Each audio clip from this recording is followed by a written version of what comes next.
Dylan's actually one of the reasons why I dropped out also. This is one of the best decisions that I've ever made. The best decision I've made. Actually really changed my life. I can't tell you how much value I've gotten. Push you beyond your limits. Not only have I grown my business, calls and leads thanks to the outreach method. And that's helped me scale my agency. It's been a game changer with my business.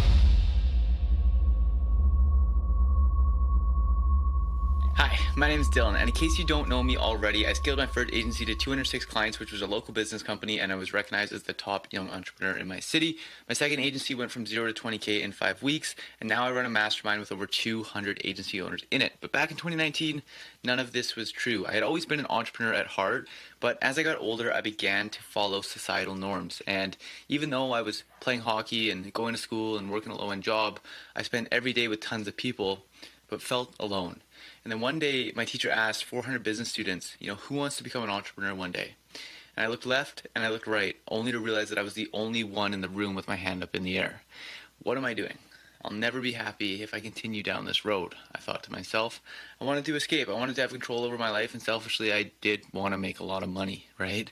But I was in a good business school with a straightforward path ahead of me, which is when I was faced with the decision of continuing down the path of comfort or taking a chance on myself. And as you can obviously know, I took the chance, and 2 years later, my video editing side hustle turned into a full service agency with over 200 clients. And then I niched down and took everything I learned from serving 200 plus clients, created a system and implemented it into a new agency, and I hit 20K a month within the first 5 weeks. And since then, I've partnered with other agency owners and started an SMA mastermind with over 200 members in it now to implement the same system.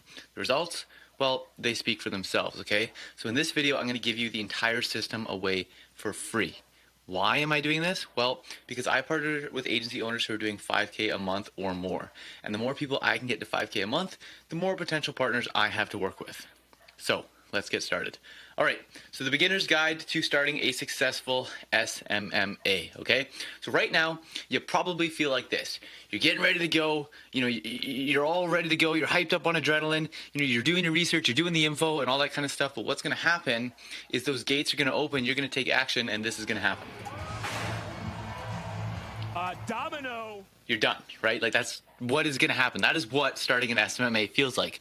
So my goal with this video is to give you all the information that you need so you can start your SMMA, and it goes like this.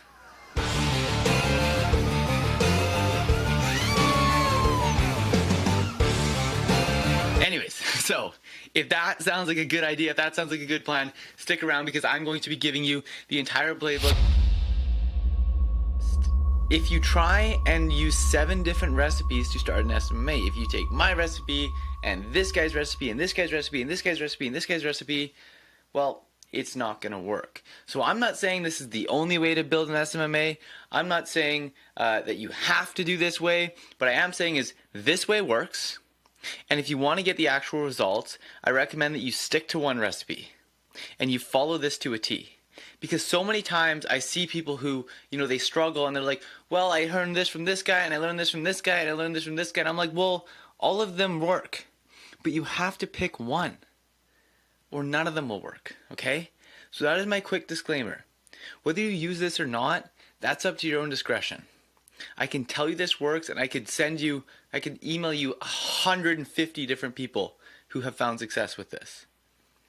But if you try and piece this together with 7 other different recipes, you're not going to find success, okay? So in this recipe, we're going to go over choosing your niche and your service, gearing up for outreach, booking appointments, selling the free trial, how to onboard your clients, and then how to do service delivery, okay? So getting into number 1 here. So picking your niche. All right, so in order to pick a niche, in order to make sure that we're selecting a niche that we are bound to see success in, we need to make sure that we have a high niche score, ideally over 70%. And on this page, we're going to break down how to select a niche that has a high niche score. So let's get started, okay?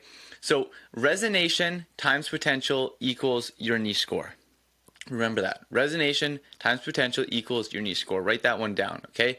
So step 1 is to calculate your resonation. And this basically means how much we relate to and understand the niche from a human-to-human perspective. And this is very important because the more you resonate with your niche, the easier it's going to be to grow your agency, right? Think of something that you really enjoy or you know a lot about, and you know the people who work in that industry.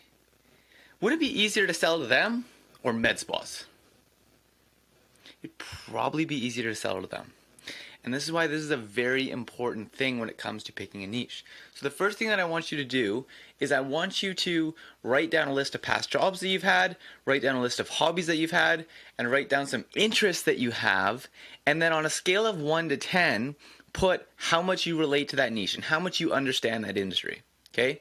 Once you've done that, you're going to want to go onto calculating each individual niche that you have written down's potential. Okay, so potential is more or less asking, is this a good niche to work with or not? Okay, so in order to calculate the potential within a niche, we need to do some research to answer the following questions for each niche on our list above. Number 1, are they in pain? Is your niche currently struggling to solve the problem that you are offering? Right? An example of this is, are realtors struggling to find leads or find clients? The goal is that, yes, you want to find a niche. You hope that your niche is in pain and wants to get more clients. Okay. Second thing, do they have purchasing power? Does your niche typically have money to invest? And it's a key word, typically, right? Because you could look at agency owners, for example. Agency owners got to be one of the brokest niches out there. The amount of time I have people hit me up and tell me that they have less than, they have a very small amount of money to their name is ridiculous, right? It happens all the time. So if I was looking at the agency owner niche and I was only looking at that, I'd be like, oh, nobody in the agency space has any money. It's a bad niche. But there's people like me in the niche, right? So just because you've talked to a couple of people who don't have money, that doesn't mean it is a broke niche. And one of the best ways to find out if your niche has money or not is to spy on them and their conversations that they're having when they're not in a sales environment. One of the things that I always have to remind people of is that your leads aren't broke, you suck at sales. Right? And it's very common that people will come to me and be like, hey Dylan, I've hopped on 3 sales calls. Everybody says they can't afford it. My niche is broke. No. You might be pitching $500 ad spend, and if they wholeheartedly agreed or believed that their $500 was going to turn into $1,000, they would say yes. Problem is you suck at sales. So when we're asking our clients if they have money or all that kind of stuff, we're talking about money while we're trying to sell them something, the data isn't authentic. So that's why we need to go into Facebook groups, Reddit, Discord groups, wherever your clients hang out, wherever your niche hangs out, and observe them, right? Look at the posts where they talk about finances. Look at the posts where they talk about money. What kind of dollar figures are they dealing with, right? You look at that kind of information, then you can determine how based on the conversations that they're having behind closed doors, if this niche typically has purchasing power. Okay. The next one is the niche easy to target? So is realtors, are doctors, are your niche easy to target, right? An example of this is like podcast shows. Like that would be an easy niche to target. But equity release companies, most of you probably don't even know what that is. That would be a very tough niche to target. And the reason why this is important is because when we get to the outreach phase and we begin to scale up our outreach, we need to have the ability to mass send outreach. We need to have the ability to hit them with volume, right? And if we can't even contact our niche because there's 17 gatekeepers between us and them, well then it's not a very good niche to start out with. The next one, do they have an evergreen offer? Does your niche offer something that can be purchased or consumed all year long, right? A home decor e-com store? Yes. A Halloween e-com store? No, right? You want to try and find a niche. You want to make sure that your niches, have an evergreen offer. Because otherwise, you're going to have a very, very tough time selling to your clients and then also delivering results for your clients during their down seasons. And that's overall going to hurt the results that you get with your agency. The next one you want to ask yourself is, are they a local business? This doesn't really matter However, I can tell you from experience and from many people that I know, in the beginning, e-com is much harder than local business. E-com isn't a bad niche. You can make a lot of money on it. However, if you're going to go the e-com route, you must be prepared to take 2, 3, 4 times the amount of time in order to get to 10K a month, 20K a month, 50K a month, as you would be able to in the local business space. Now, there is a catch to that, because once you get a 50K a month local business or a 50K a month e-com business, the e-com business can scale much faster, okay? But getting off the ground, it is much slower to do that in the e-com space. Size of your target market, okay?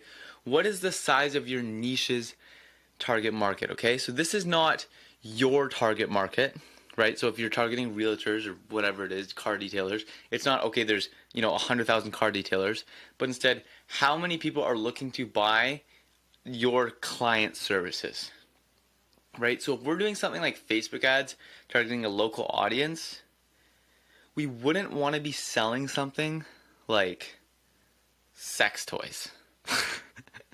That one bet you that one caught you off guard. But anyways, the reason why is because there's not like a huge market for that, right?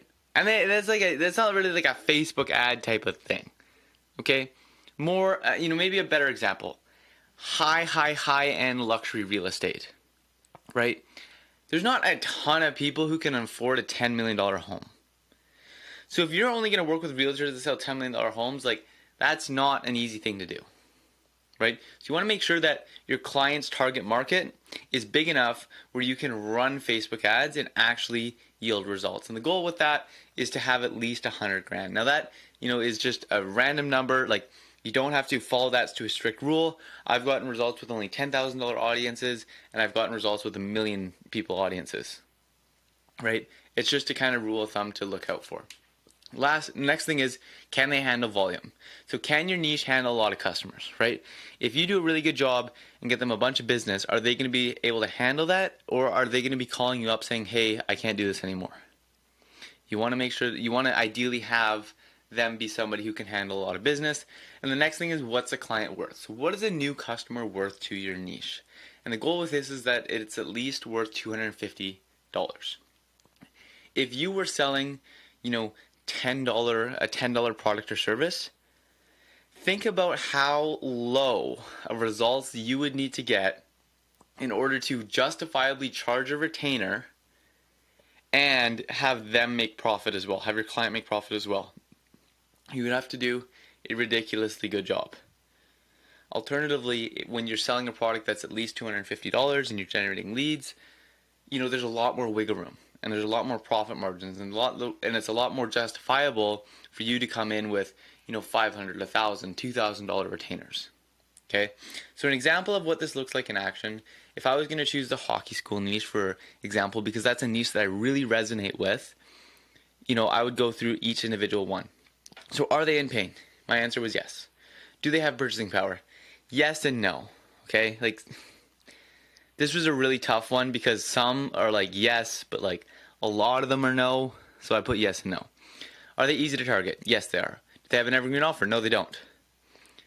Do they have a client lifetime value of over $250? Yes. Is their potential target market over 100K? Yes. Can they handle volume? Yes. And are they a local business? Yes. Okay. And so what I've done for you guys is I've created a formula. So beside each question here, there's a weight. And depending on how much weight this has, you want to add these up together, okay? So if it's a straight yes, they get the full weight. So example, straight yes, it's 1.75. If it's a yes/no, you take the weight divided by 2, and if it's a no, it's a 0.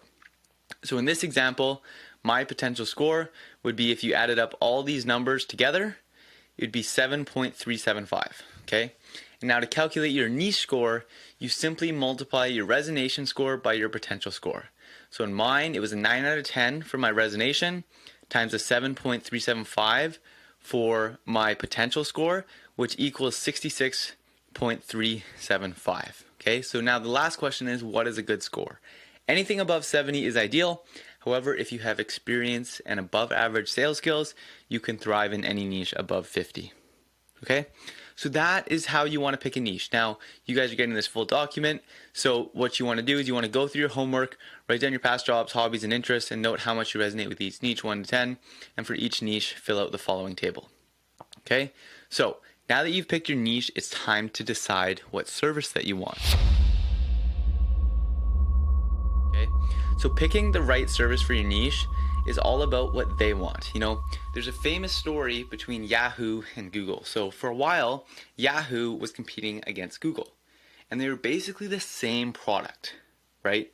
But the difference was that on Yahoo, you know, you logged into Yahoo and it was like, you know, read this news article, click this button, you know, do all this stuff. And Yahoo was basically giving people what they believed people wanted.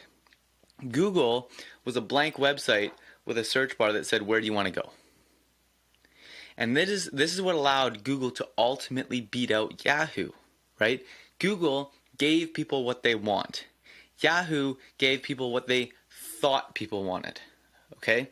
So picking the right niche for your service is all about what they want, and more importantly, their customers' desires. There are a couple filtering questions that can very, very easily lead you to the wants of your niche and allow you to create a valuable service for them, okay? So here are different examples of services that you could offer within your agency. Facebook ads, Google ads, TikTok ads, Pinterest ads, like all this different kind of stuff you can see here, right? And as you can see, there is a wide body of services. What's important to understand though is that not all of these would be great for every niche. So how do we filter out? In order to filter out what service would have a product market fit for your niche, you want to ask yourself one question. Is their service/product a need or a want? That is the most important question that you need to ask yourself when you're deciding what service you want to offer them, okay? So if the service or product your niche provides is a need, customers are going to behave differently when they are trying to purchase. An example, a pest control is a need because their customers need to have the roaches gone. They need to have that rat out of their house. They need to get the raccoons out of their attic, right? Because of that, short form content would not be a good fit for them because nobody prepares for a pest invasion. On the other side of the spectrum, we have wants, like car detailing, right? Nobody needs to get their car detailed, they want to. So in that case, seeing a short form of a job well done on Facebook or a Facebook ad could reel in customers who have kind of been thinking about it on the back of their mind. Okay, so once you have answered that question, it becomes very simple to decide what service you're going to provide. Here are some examples of services that help needs and wants. Okay, so wants, Facebook ads, Snapchat ads, Pinterest ads, TikTok ads, organic content, short form editing. Needs, Google ads, Google SEO, or any form of a job board. Okay, so using this information, you'll be able to easily identify what type of service you'll need to provide for your niche in order to be successful inside of service delivery. Okay, so now that we have picked our niche and we've picked our service, it's time to get ready to start outreaching, and it's time to begin the process of setting up our accounts properly so we can increase the likelihood we have to get results for our outreach, okay? So I'm gonna first break down how to set up an Instagram profile and then how to set up a Facebook profile. Now, although there are tons of different ways to outreach, time and time again, I see these as the most successful ways about doing things. And most of the time, when people don't have success with this, it's because they're simply doing it wrong, okay? So what I'm gonna do is I'm going to show you how to do it properly and then also give a little bit of insight as to whether you should go the Facebook route or the Instagram route, okay? So we'll start off with how to set up your Instagram profiles, okay? So the key to a successful outreach campaign is making your profile photo casual and appear as though you're a potential lead/customer to your niche.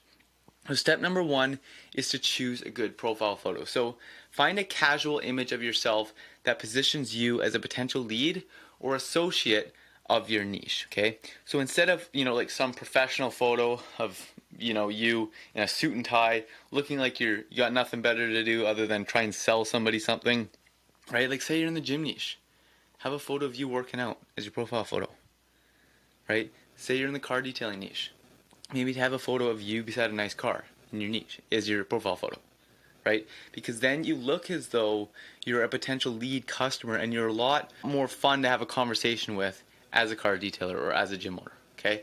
So then step number 2 is writing your bio. So the key to a successful Instagram bio is to not make it salesy, okay? So forget the I help X achieve Y. We want to appear neutral, we want to appear authentic, and we want to invite people into our story, okay? So you do not need to flex achievements, try and prove your authority, fit every single imaginable thing into it, your like accomplishments, all that kind of stuff. State crazy marketing lingo. Don't ever say, I'll help you get da da da da da in 30 days or money back guaranteed. It's just going to trigger sales resistance, okay? A good tip for this is to look at your non-entrepreneur friends and copy their bios. And the reason why is because when we're doing our outreach, we want to appear as though we're an everyday person.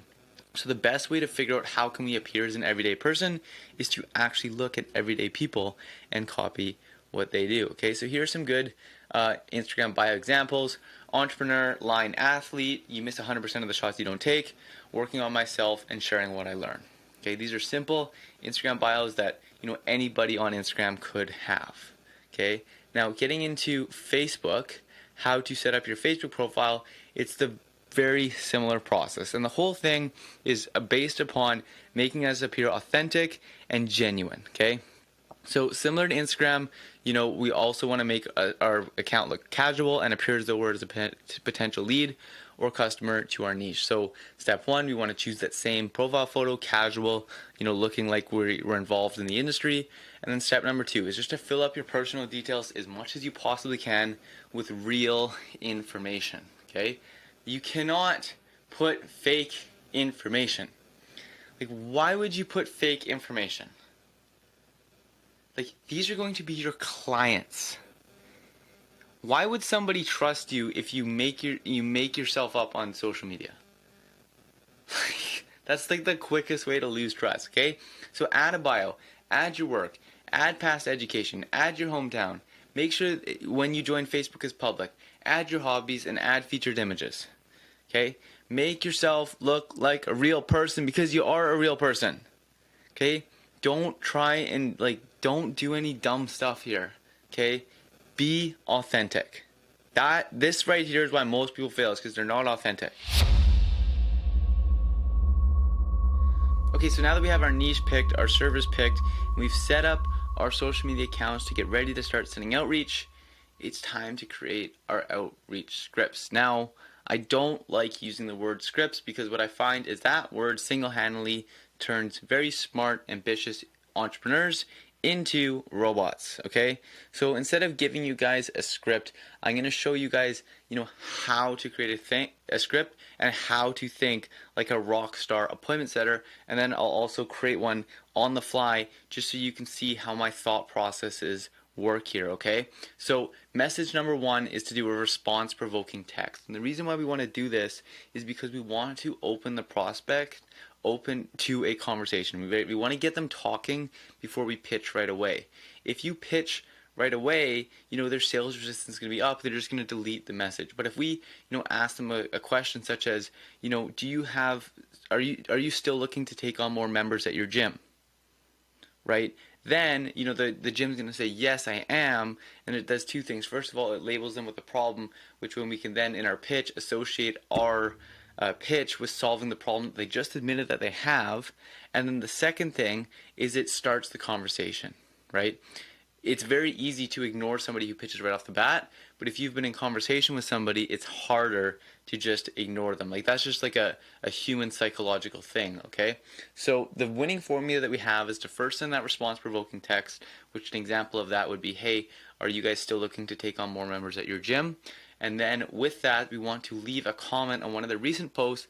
Hey, I love what you guys are doing. Just wanted to let you guys know I sent you a quick question. Would appreciate looking forward to hear what you guys have to say. Something along the lines of that. Because when you leave the comment, they're going to check their DMs. They just are. I get people hitting me up all the time that have no interest and have no idea how to outreach it, just try and pitch me right away. When they leave a comment, I go and check it, right? I usually delete it, and it's usually annoying because it's just people pitching me dumb stuff, but I still go and check it, even though I know it's going to be a pitch, because I know the game, right? I know the game. I know that they're pitching. and I still go and check it, okay?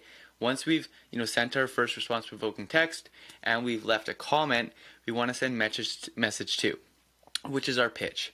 And I'm going to go through this, and then I'm going to give you guys examples of what your pitch could look like, okay? So then after you send the pitch, if they don't respond for 2 days, you want to follow up with a bump. And what a bump looks like is, hey, just bumping this up to the top of your inbox. That's an example of a bump, okay? The next follow-up is a joke, okay? And this is the most powerful follow-up that you will have in your toolbox. And that's when you say, hey, I noticed you left my offer on red. I noticed you left my message on red. Is it my blank? Okay, so in my case, I'd probably say like, hey, I noticed you left my message on red. Is it my cowboy hat? Because what's going to happen is you're first going to show that you have a personality, you're not a bot, and they're going to be like, oh, haha, no, it's not your cowboy hat, I've just been busy. That happens all the time, right? There's another guy inside of RSC, he says, hey, I noticed you left my offer on red, is it my mustache? Because he has this like mustache. And all the time he gets people saying, ha ha ha, no, I've just been busy, let's chat. Okay? The last follow-up is your Hail Mary follow-up, okay? This is when you get a little bit more aggressive because it's your last chance at getting them to engage with you and potentially book a meeting. And that's when you say, hey, just wanted to let you know that I'm in talks with another gym that's actually pretty close to you, and I only have the ability to work for free for one gym, or I only work with one gym per 10-mile radius, so I figured I'd reach out to you one last time just in case you do have any potential interest and have been busy recently. Either way, I'd appreciate you letting me know, right? And that's your Hail Mary, like your last attempt outreach message, okay? Now, when it gets to your pitch, okay, I think a lot of people when they're first beginning, they're looking for a script, they're looking for something to copy and paste. That doesn't work, right? You need to understand your prospect's lingo, right? You need to know how to communicate with people, right? And when we're doing this, we want to, pitch the free trial to start. That is the first thing that we're pitching. We're not going to sell a paid offer until we have case studies to back up our claims. Okay? So in the beginning, how do we pitch a free trial? Well, if we don't have case studies to back up our claims, it doesn't really make sense to try and sell people a guarantee, because they're going to be like, well, who have you done this for in the past? And you're going to be like, I haven't. And then you've lost all your trust, you've lost all your authenticity, and you're done. Okay? So instead, we need to sell ourselves. We need to sell our story. We need to tell them that why we're doing this, where we come from, what happens if we fail, why this means so much to us. Because if two people go up to somebody and one of them says, hey, I would like to guarantee you 15 booked appointments in 30 days, or I'll pay for the ad spend, right? And then he doesn't have any case studies to back it up. And the other person says, hey, my name's Dylan, I just dropped out of university, I have 1 year before my parents are going to kick me out of the house, I need to figure out my agency, I'm all in on this, I've been working for 60 hours a week to learn everything I possibly can about Facebook ads, I'm just looking for somebody that I could work for free for and share everything that I've learned. Here are a bunch of ads that I've seen that have been crushing it in the gym space, and I just wanted to implement this for you. Don't pay me $1, I'm just looking for feedback and experience and to network and shake hands with you. Who do you think the gym owner is going to want to work with? The second guy, right? And that's why it's so important that we tell our story and we be authentic. Okay? So how do we do that, okay? So here's an example. I'm just going to make something up, on the spot here. So let's say I said, hey, are you guys still looking for more members for your CrossFit classes this year? The gym responds, yes. So then I would say something along the lines of, thank you for your response, right? And now originally they're going to be thinking like, oh, this is a client or a potential customer, right? They want to work for your gym, but obviously that's not what we're trying to do. So we have to be honest and authentic with that, right? We don't want to be too bait and switchy. So what we can say is something along the lines of like, full transparency, I'm a young entrepreneur who is growing my business and passion. Okay? So now we're like showing our cards, right? They can't get mad at us because we brought it to them, right? They didn't come to us. And because of that, we're going to really mitigate the amount of people who get all mad and like say, oh, blah, blah, blah, you just da da da da, right? Occasionally people are going to do that, but everybody has a bad day, okay? But if we do this, we're going to mitigate the responses. We're going to build authenticity. We're going to build trust, which is the most important thing, because the only thing that we're doing with our outreach is building trust with people. Because if people already trusted us, right, they would all let us work for free, right? The reason they don't do that is because they don't trust you yet.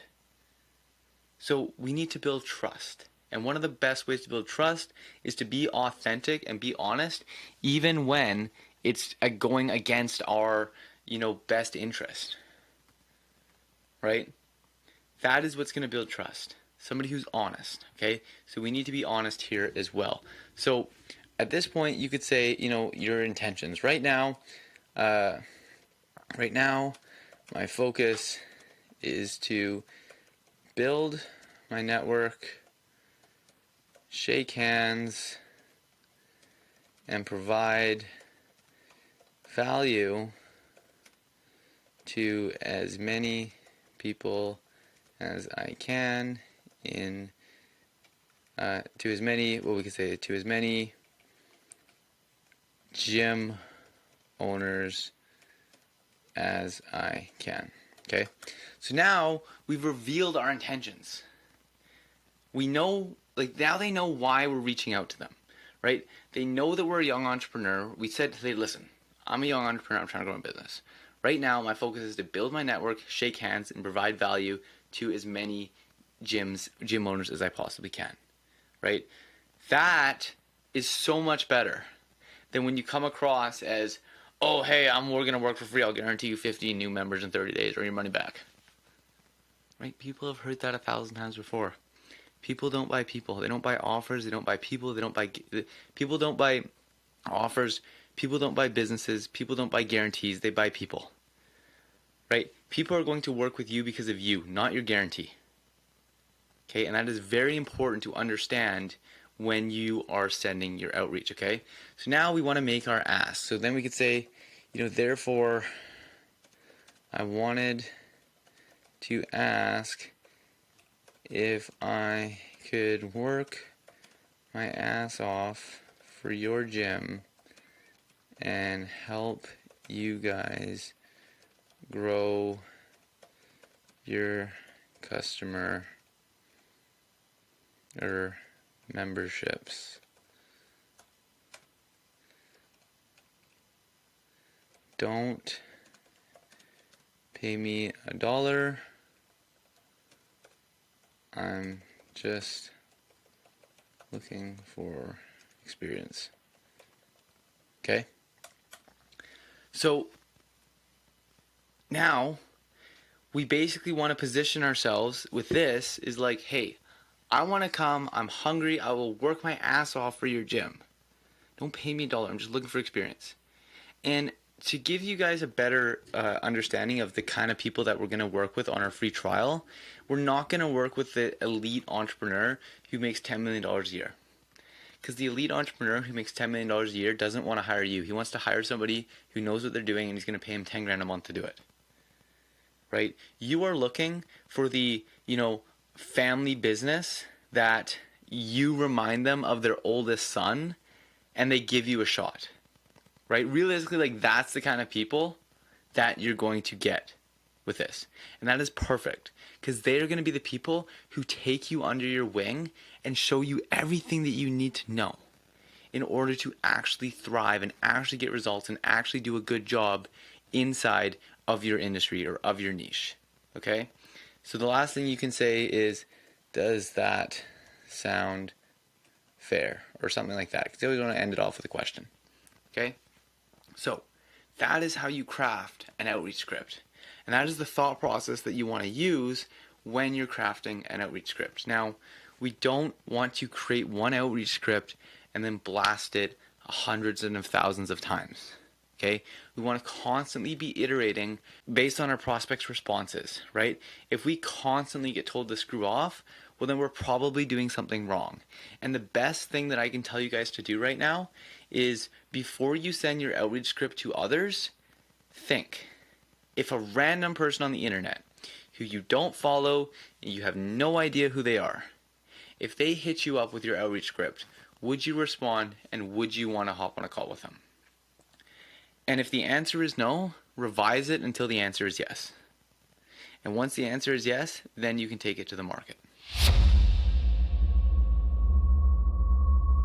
So a couple months ago, I had a good friend of mine come to me and tell me that SMMA is dead, I'm quitting, and all this kind of stuff. And I was like, why? And this man was an action taker, or he is an action taker, and it's ultimately what has led to all the success he has as of today. But what ended up happening was when he was first starting his agency, he was sending 100 messages a day. And he was doing it every single day on Instagram, and he was just blasting it out. And he was not getting any appointments, any meetings, any leads, nothing. And doing that was obviously very discouraging for him, but what ended up happening is when he came onto an RC call, we realized that, the reason he wasn't getting any messages or any responses or leads or anything like that wasn't because of the outreach script, right? He thought it was the outreach script. It was the fact that nobody was even seeing his message in the first place because his target audience wasn't hanging out on Instagram. And then as soon as he switched to Facebook, he had 4 clients by the end of the first week. So that is why I wanted to include this section of the course here as to how to pick the right outreach channel and how to make sure that it's right for you, okay? So before we get started, I want to mention that the process should absolutely take no longer than 15 minutes. You will check for your niche on each platform and then get to work on the one that you feel the most comfortable on. So first of all, you want to, yes, confirm your niche and service, and then step 2 is to check Instagram. So Instagram is the hub of all people. For almost every niche, you can find your ideal audience of yours that congregates and can be outreached to on this platform, okay? This is why Instagram is usually the first option because it's great for beginners, and most of you guys already know the ins and outs of how Instagram works. So how you can do it is one of 2 ways. You can do it through hashtags or you can try suggested scraping. So I'll share my screen and show you how both of these work. Okay, so coming over here onto Instagram, I'm going to try and see if there's hockey schools that I could outreach to here. So I'm going to come over to search. I'm going to type in, hashtag hockey school. Boom. Go into the hashtag section. I'm not going to look at the more popular posts. I'm going to come down into the recent posts, and I'm going to see if my target audience is posting. So right here, this looks like a hockey school I could do outreach to. That's field hockey, which is a little bit different. This looks like another one. That might be one. That looks like one. This looks like one. That might be one. This looks like one. This looks like one. This looks like one. This looks like one. Okay, so there's a bunch of different hockey schools that I could be outreaching to. So right here tells me that Instagram is a good place to do outreach for the niche that I've chosen. Now let's say you wanted to do the other way of seeing if your niche is good, and that is when you use what's called suggested scraping. So here's how you do suggested scraping. You come over and find one one account that really fits your target audience, your ideal customer, and then you come over to here. If you're on desktop, you click this button right here. If you're on mobile, you click the little arrow to get the drop down, and then what this does is it shows suggested and similar accounts. And if you go through their suggested and their similar accounts and you see more hockey schools, then you can tell, okay, yes, there is a lot of my target audience in this niche. And what you want to do over time is so you can see right here, this is the hockey refs, which isn't what I'm looking for.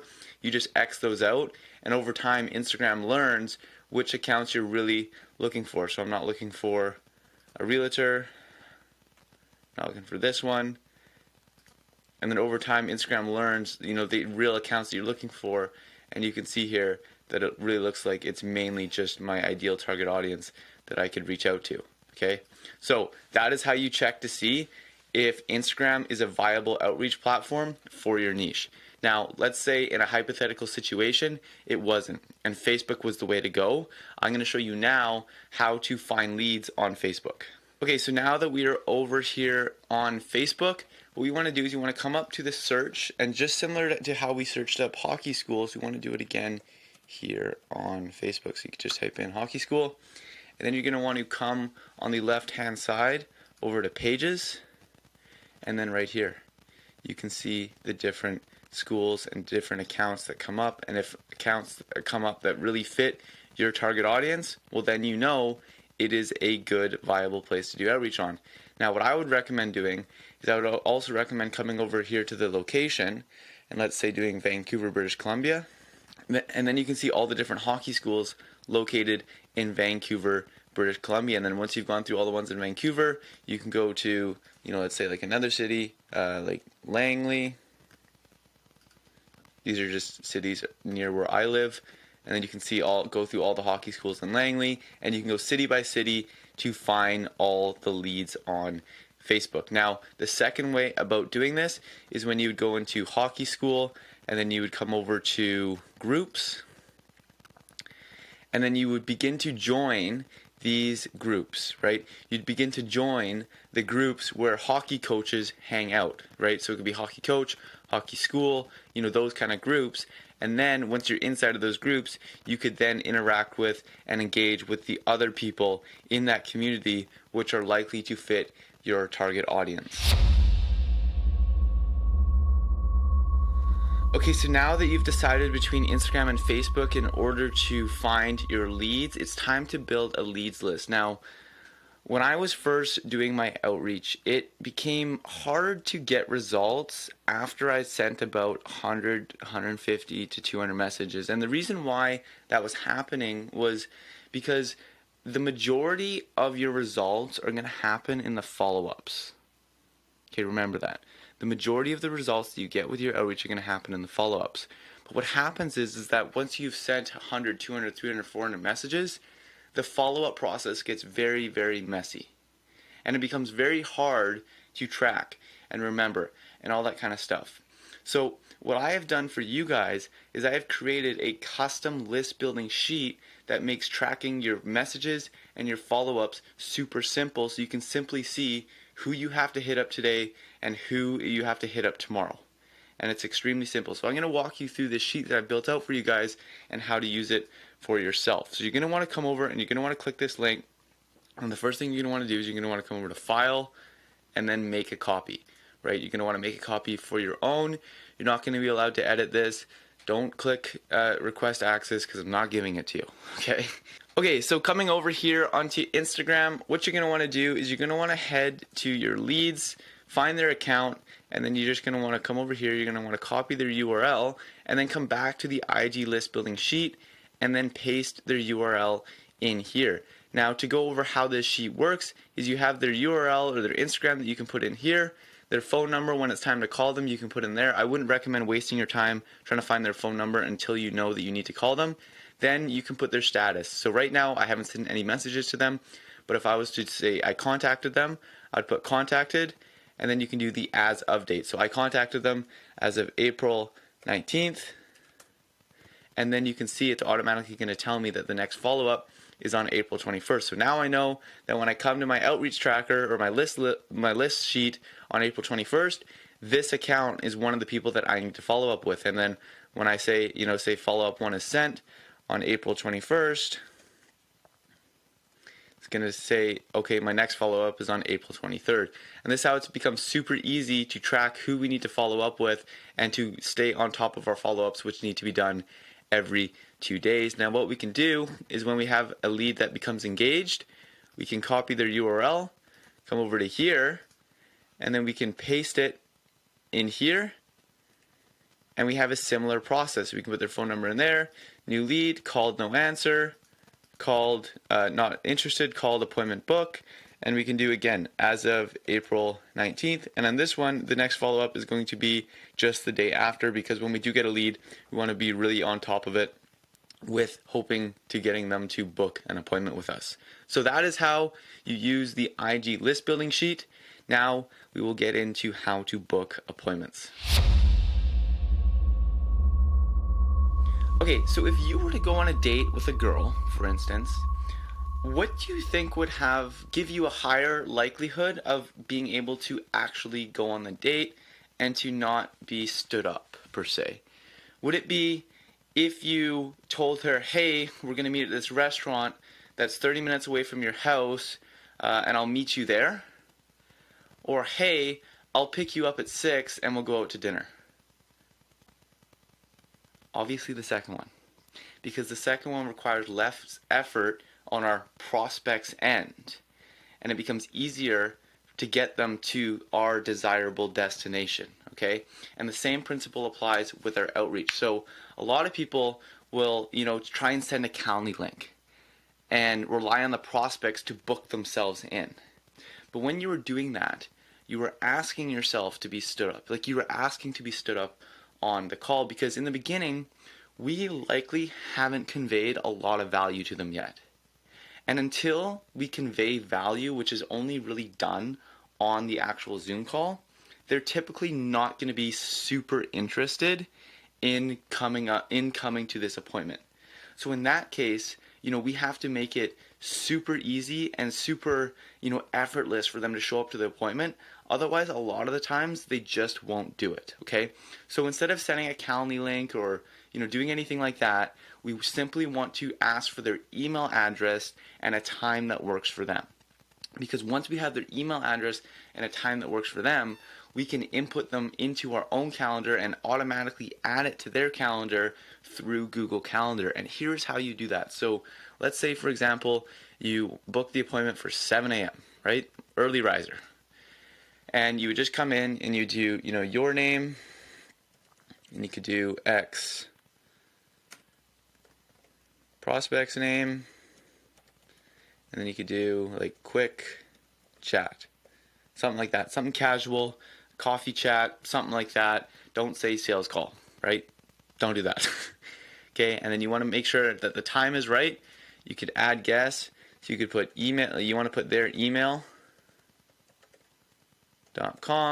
and then you can add Google Meet for conferencing, or if you want, you can come over into Zoom here. You can go to create a meeting, which basically what you'd want to do is you'd want to create a recurring meeting, and then you could click copy invitation or show meeting invitation. Copy this, and then you could add that in the location and add that in the description, right? And that just depends if you want to do it over Google Meet or Zoom. Now, if I was to click save, it's not going to go through because I put in a false email address, but they would get a notification that says, you are scheduled to show up to this meeting at this time. And then after you send that to them, you want to hit them up and be like, hey, I just sent a meeting invite for XYZ time. Did you get it? And make sure they confirmed that they got it, okay? And then once they confirm that they got it, awesome, I'm looking forward to speaking with you. I'll see you then, right? And that's all you need to do. That's how you book an appointment using the calendar link. Now that we know how to book an appointment, let's get into, what we need to do in order to make this happen.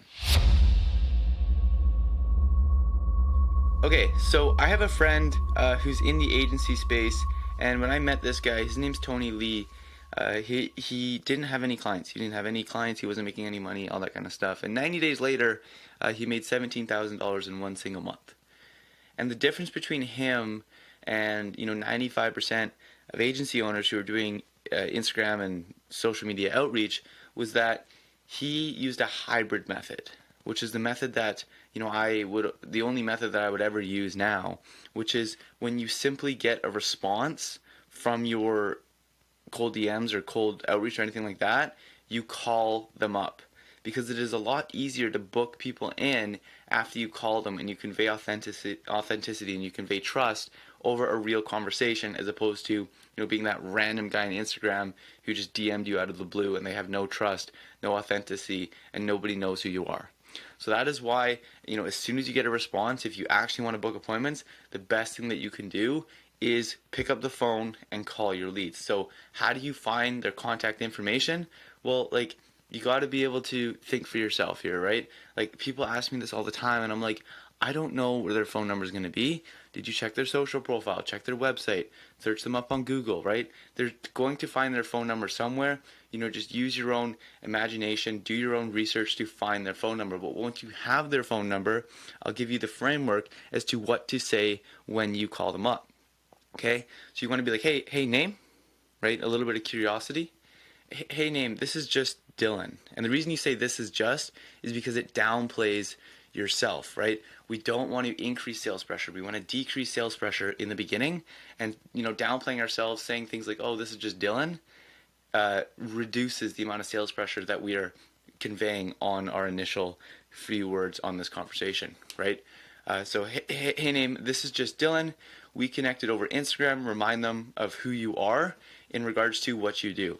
We connected over Instagram in regards to that new gym membership system, whatever it is that you are offering, whatever your offer is, and all that kind of stuff. And then you can say, does that ring a bell?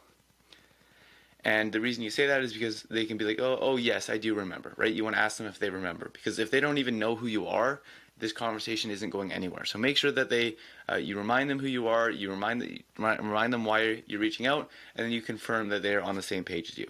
Once you have done that, you want to get into the next question, which is, okay, well, do you already have insert what you do in place, or are you open to hearing more ways to possibly generate their desirable result? Now, you might be wondering, why would I say this, right? I'm literally leaving the door open for them to leave. And what I like to, my response to this is usually, if you were to walk into a stranger's house and the first thing that they did was run behind you and shut the door, you'd be a little freaked out. And you wouldn't have much trust in this person's house that you just walked into. And the same thing happens in sales, right? But by leaving the door open, we convey a lot more trust and a lot more authenticity. And what this does is it gives our prospect a way out of the call, which really is just a way to reduce sales pressure. Because remember, in sales, there's only two things, right? First, there's only two things about sales. It's number one, establishing trust, and then number two, making them an offer. But the reason most people can't sell is because they don't establish trust, right? It's like the whole example that I use. It's like they try and rely on offers too much. But if somebody came up to you on the street and was like, hey, you give me $1,000, I'll come back tomorrow with 10 grand, you'd probably say no. But if you trusted that person, then you'd probably say yes, because that's a pretty good offer. So generating trust is the biggest lever that you can pull to increase the amount of results that you get with your sales, right? And so that's why we're using these tactics in the beginning of our setting call in order to generate as much trust as we can, in addition to our full transparency approach that we're using with our Instagram or Facebook DMs, okay? So, okay, well, do you already have blank? And the other thing is, no, they don't. Because if you're doing this properly, you're calling them maximum 30 minutes after you last DM them. So to think that they went out and hired an agency in the last 30 minutes, or they went and built out an entire system in the last 30 minutes, no, they obviously didn't. So the last thing this is going to do is it's going to get them to verbally say to you, but more importantly to themselves, oh no, I'm still open to hearing ways about how you can help me, right?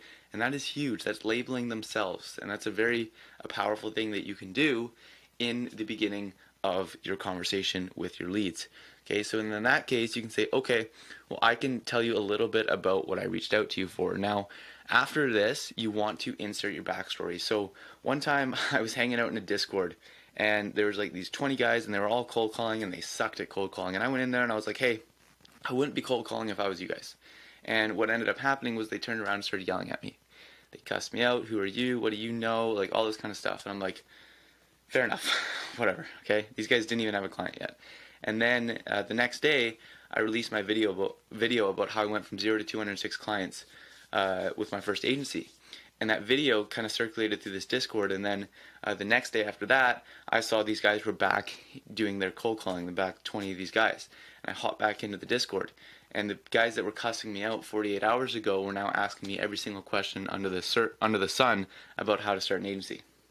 I was the exact same person. The only difference between these two times was that now they knew my story on the second time. And by knowing my story, they had so much more respect, so much more trust, and so much more belief in what I was saying.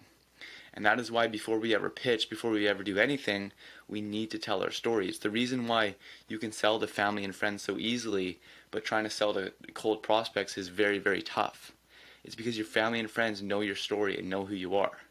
So by doing this, we turn our cold prospects into our family and friends to make it a lot easier for us to sell them.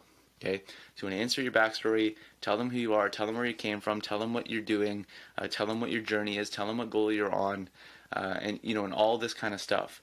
Right? There's a video about that I have on my YouTube channel. I'll link it in the description, where it's like SMA offers are dead unless you do this. It's something like that. And I basically go through the entire thing about like how your offer is useless until you've told your story first, and then how to create your own story. Right? Your story's got to be authentic. It's got to be true. It's got to be a real story. But I promise you, as boring as your life may be, or as exciting as your life might be, you are going to have a story to tell. Okay? Once you've established, your story, and you only need to spend, 20 seconds on this, then you can go into your service delivery. And when you're talking about your service delivery, you don't want to sell the features, right? People don't buy drills to buy a drill. They buy a drill so they can put a hole in the wall. Right? Remember that. And when we're talking about, what we do, we want to sell the end result, right? We don't want to sell go high level. We want to sell an automated nurture sequence so they don't have to spend time dialing up leads all day, and they can focus on what matters inside of their gym. And that is an example of selling the end result as opposed to selling, go high level and Facebook ads and all that kind of stuff. Okay.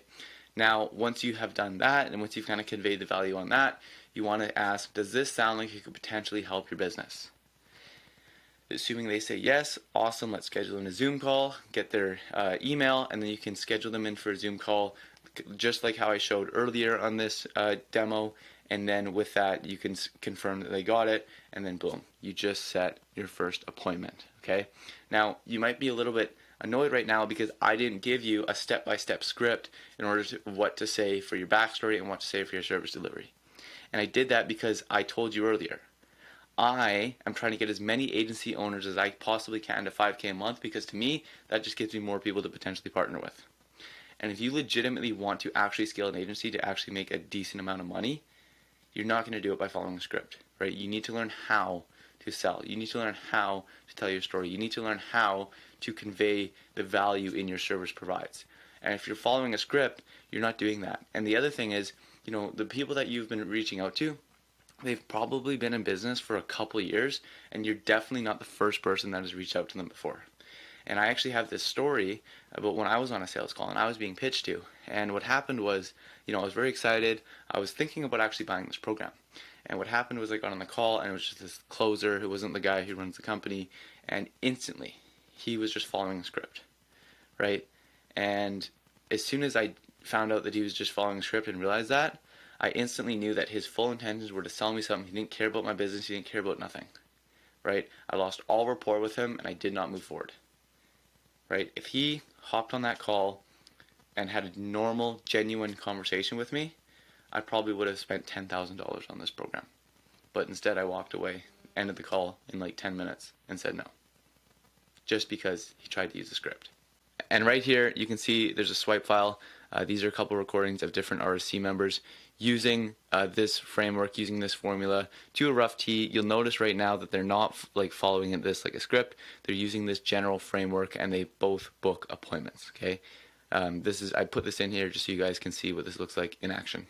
Okay, so the next thing that you can do to assist the amount of appointments that you get is, use this when your prospect says more info. So very common when you're sending your outreach and all that kind of stuff, your prospects are going to ask a question that's something along the lines of more info. Can you send me more info? How does this work? All those questions are grouped under the umbrella of more info, okay? And when you get that question, what you want to do is you want to use something called a personalized introduction. Now, I originally learned this from a guy who's extremely versed in the sales world. His name is Jeremy Miner. I highly recommend that you look him up. He's a little bit more advanced way of selling, but it's a very powerful thing, and it's really like the methods that I've been using in order to sell, especially in my more recent years in business. But what you can do is you want to send this over a video or a voice message, because the reason that they're sending you more info is because, or asking you for more info, is because they don't really trust. They're interested in you, but they don't really trust you yet. So one of the ways that we can build trust is by showing our face, showing our familiarity, showing that we're a real person, we're not a bot, showing that we're a genuine person, we have a smile and all that kind of stuff. Like, that goes a long way. And in addition to that, we want to position ourselves as a problem solver. So how we can do that is you can say, how, insert your niche, how gym owners can sometimes struggle with whatever problems that they are currently struggling with. Well, I help gym owners through the system that you've created so they can benefit, which means, and then how it impacts their life, and then you can end that off with a question. So a couple examples of this, it would be, how real estate agents struggle with the ups and downs of inconsistent listings, unqualified prospects, and systems to streamline their business operations? Well, what we do is help realtors like that set up a streamlined process to attract new clients so they can focus on serving people that want to work with them instead of chasing people who don't. Tell me, have you been in the industry long? Or tell me, would you be opposed to hearing more? You want to end it off with a question that leads you further down the sales process, okay? That's another thing that's very important, right? Whatever you're leading that question off of, the question is going to change based on, how far you are into the conversation with them, but you want to make sure that the question that you're using leads them further down the sales process, okay? Now, the next thing here is how to book leads without calling. And what you simply want to do is, again, if you can't call them for whatever reason, maybe you've called them, they didn't answer, or maybe you're in a country where you can't call people, you want to use another video message. It's very important that you do this over video, especially when you're asking for the appointment. And you want to pull it up, you want to send your backstory, you want to talk about your backstory, and then you want to pitch hopping on a Zoom call. Okay, so you insert your backstory, you basically do the setting call in about 30 seconds and propose hopping on a Zoom call. So an example of what this looks like and sounds like could be like this. Hey Alex, it's Dylan. I'm the one that's been messaging you in the DMs. I appreciate you getting back to me. I just want to let you know, show my face a little bit. I guess you could say I left university. I've been going all in on my business. I'm 3 months into it. It's been the most fulfilling, and I've honestly just been waking up every day excited to get after it and excited to mainly just learn as like an individual. Like, that's probably the biggest thing that I've taken away. But as I obviously reached out to you because I love a lot of the things that you got going on. And I would love, to help you guys get X amount of results. I have no interest in, charging you $1. I'm just in the world of networking, shaking hands. I need to, I'm trying to build a name for myself. And if I can provide, 10x the amount of value that you give me, that would mean everything to me. So if you want, we can continue this conversation over a quick little Zoom call, and I can kind of share you about, what I've been working on and how I can help you. Hey, Alex. So that is exactly how you want to be sending your video message, where if you can't call them for whatever reason, have a smile, upbeat, be authentic, don't follow a script, tell them your backstory, tell them why you're doing this, tell them, what your value proposition is, and then ask them if they'd be open to continuing this conversation over a Zoom call. Okay, so this is how you actually book those appointments after you've generated the interested leads via the original messages that you have sent. All right, so now that we have booked our first appointment, it's time to show up. It's time to start the process of making some real money, okay? The first thing that we're gonna wanna do is we're gonna wanna sell a free trial. Now, why are we selling a free trial? Why are we not going straight to paid? Well, because in order to sell a paid offer, you have to give your prospect a valid reason as to why they should believe that when they pay you X amount, they're going to get in excess of that dollar amount in return. And unless you have, worked in the experience or worked a past job and you have experience and you can show proof that you are able to deliver on the results you are promising, you're gonna wanna sell a free trial so you can get somebody, you can deliver those results, and then you can offer a paid thing. Right? And with the free trial, what it allows us to do is, kind of sidestep the fact that we don't know a whole lot about what we're doing and really focus on selling ourselves, right? Selling our story, selling the fact that we are going to work our ass off and do whatever it takes in order to get them results, because selfishly we need that to launch our business, and we want to launch a business because of XYZ reason. Okay? But if we try and sell a paid offer, they're not going to care as much about you, and they're going to be more worried about the results you've gotten in the past and if you can actually, deliver an ROI for them. So that is why we're going to start by selling a free trial, okay? Now, what I'm going to do is I'm going to go through the rough script and the rough framework of how to sell a free trial.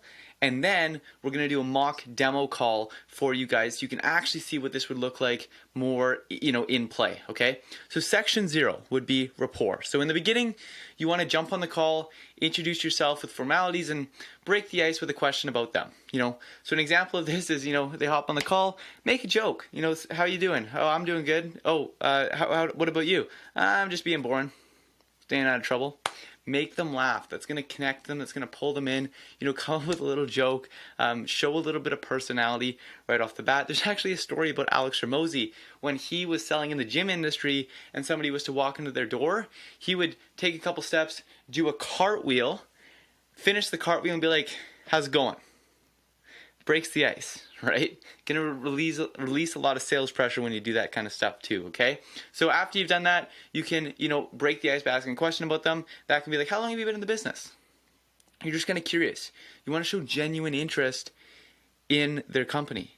Oh, how did you get started, right? You want to also do some research into this, right? Hey, I saw this, right? I was curious, what made you want to do that? Like, you literally just break the ice with a question that shows that you genuinely took the time and are genuinely invested and care about their company, okay? After you have, gotten some little bit of basic info, you want to sell ourselves by telling your story. So what a very common mistake that I see people make when they're selling a free trial is they try and interrogate their prospects. But when you go into the frame offering a free trial, you don't have the authority to be able to interrogate people. You don't have the authority as a trusted advisor, because if you were a trusted advisor, you wouldn't be working for free. So we have to embrace and we have to come to terms with the fact of where we stand in this conversation, right? I might be able to big fish and interrogate somebody who's making $2,000 a month. But if I hop on a call with somebody doing $200K a month, right, I'm not going to be able to big fish them. I'm not going to be able to interrogate them. I'm going to have to go in there with a different frame and ask different questions and have a different mindset going into the call with somebody who's much farther ahead than me as somebody who's behind me, right? And in the beginning, everybody that we hop on a call with is going to be ahead. So we need to embrace that. We're not interrogating them. We're just getting some basic info on their business to get a better understanding of where they're at. So once we've gotten some basic info, you can begin to sell yourself by telling your story. So the first thing you want to talk about is your backstory, okay? So your backstory is, what gives your prospects a vested interest into your journey. So example, what you can ask yourself is like, why did you want to become an entrepreneur? What motivates you? And what are your business and your life goals? And you can tell them this, right? I wanted to become an entrepreneur because I am motivated because, and my goal is to X. Right? Once you've delivered, your backstory and you've set a frame, you've set here's who I am, you can talk about the journey that you're on, okay? Why did you want to start helping business in the industry, right? An example is, I met a group of 50 like-minded entrepreneurs that were further ahead of me and they inspired me. And we found that, in this industry, businesses struggle with X, so we worked together to create a solution. Right? That's a very common one that people inside of RSC use because they're a part of, a large mastermind group and they have that to their advantage. But then after you've kind of told them a little bit about the journey that you're on, you can talk about what's at stake, right? Yes, it's easy to say I'll work my ass off, but everybody says that.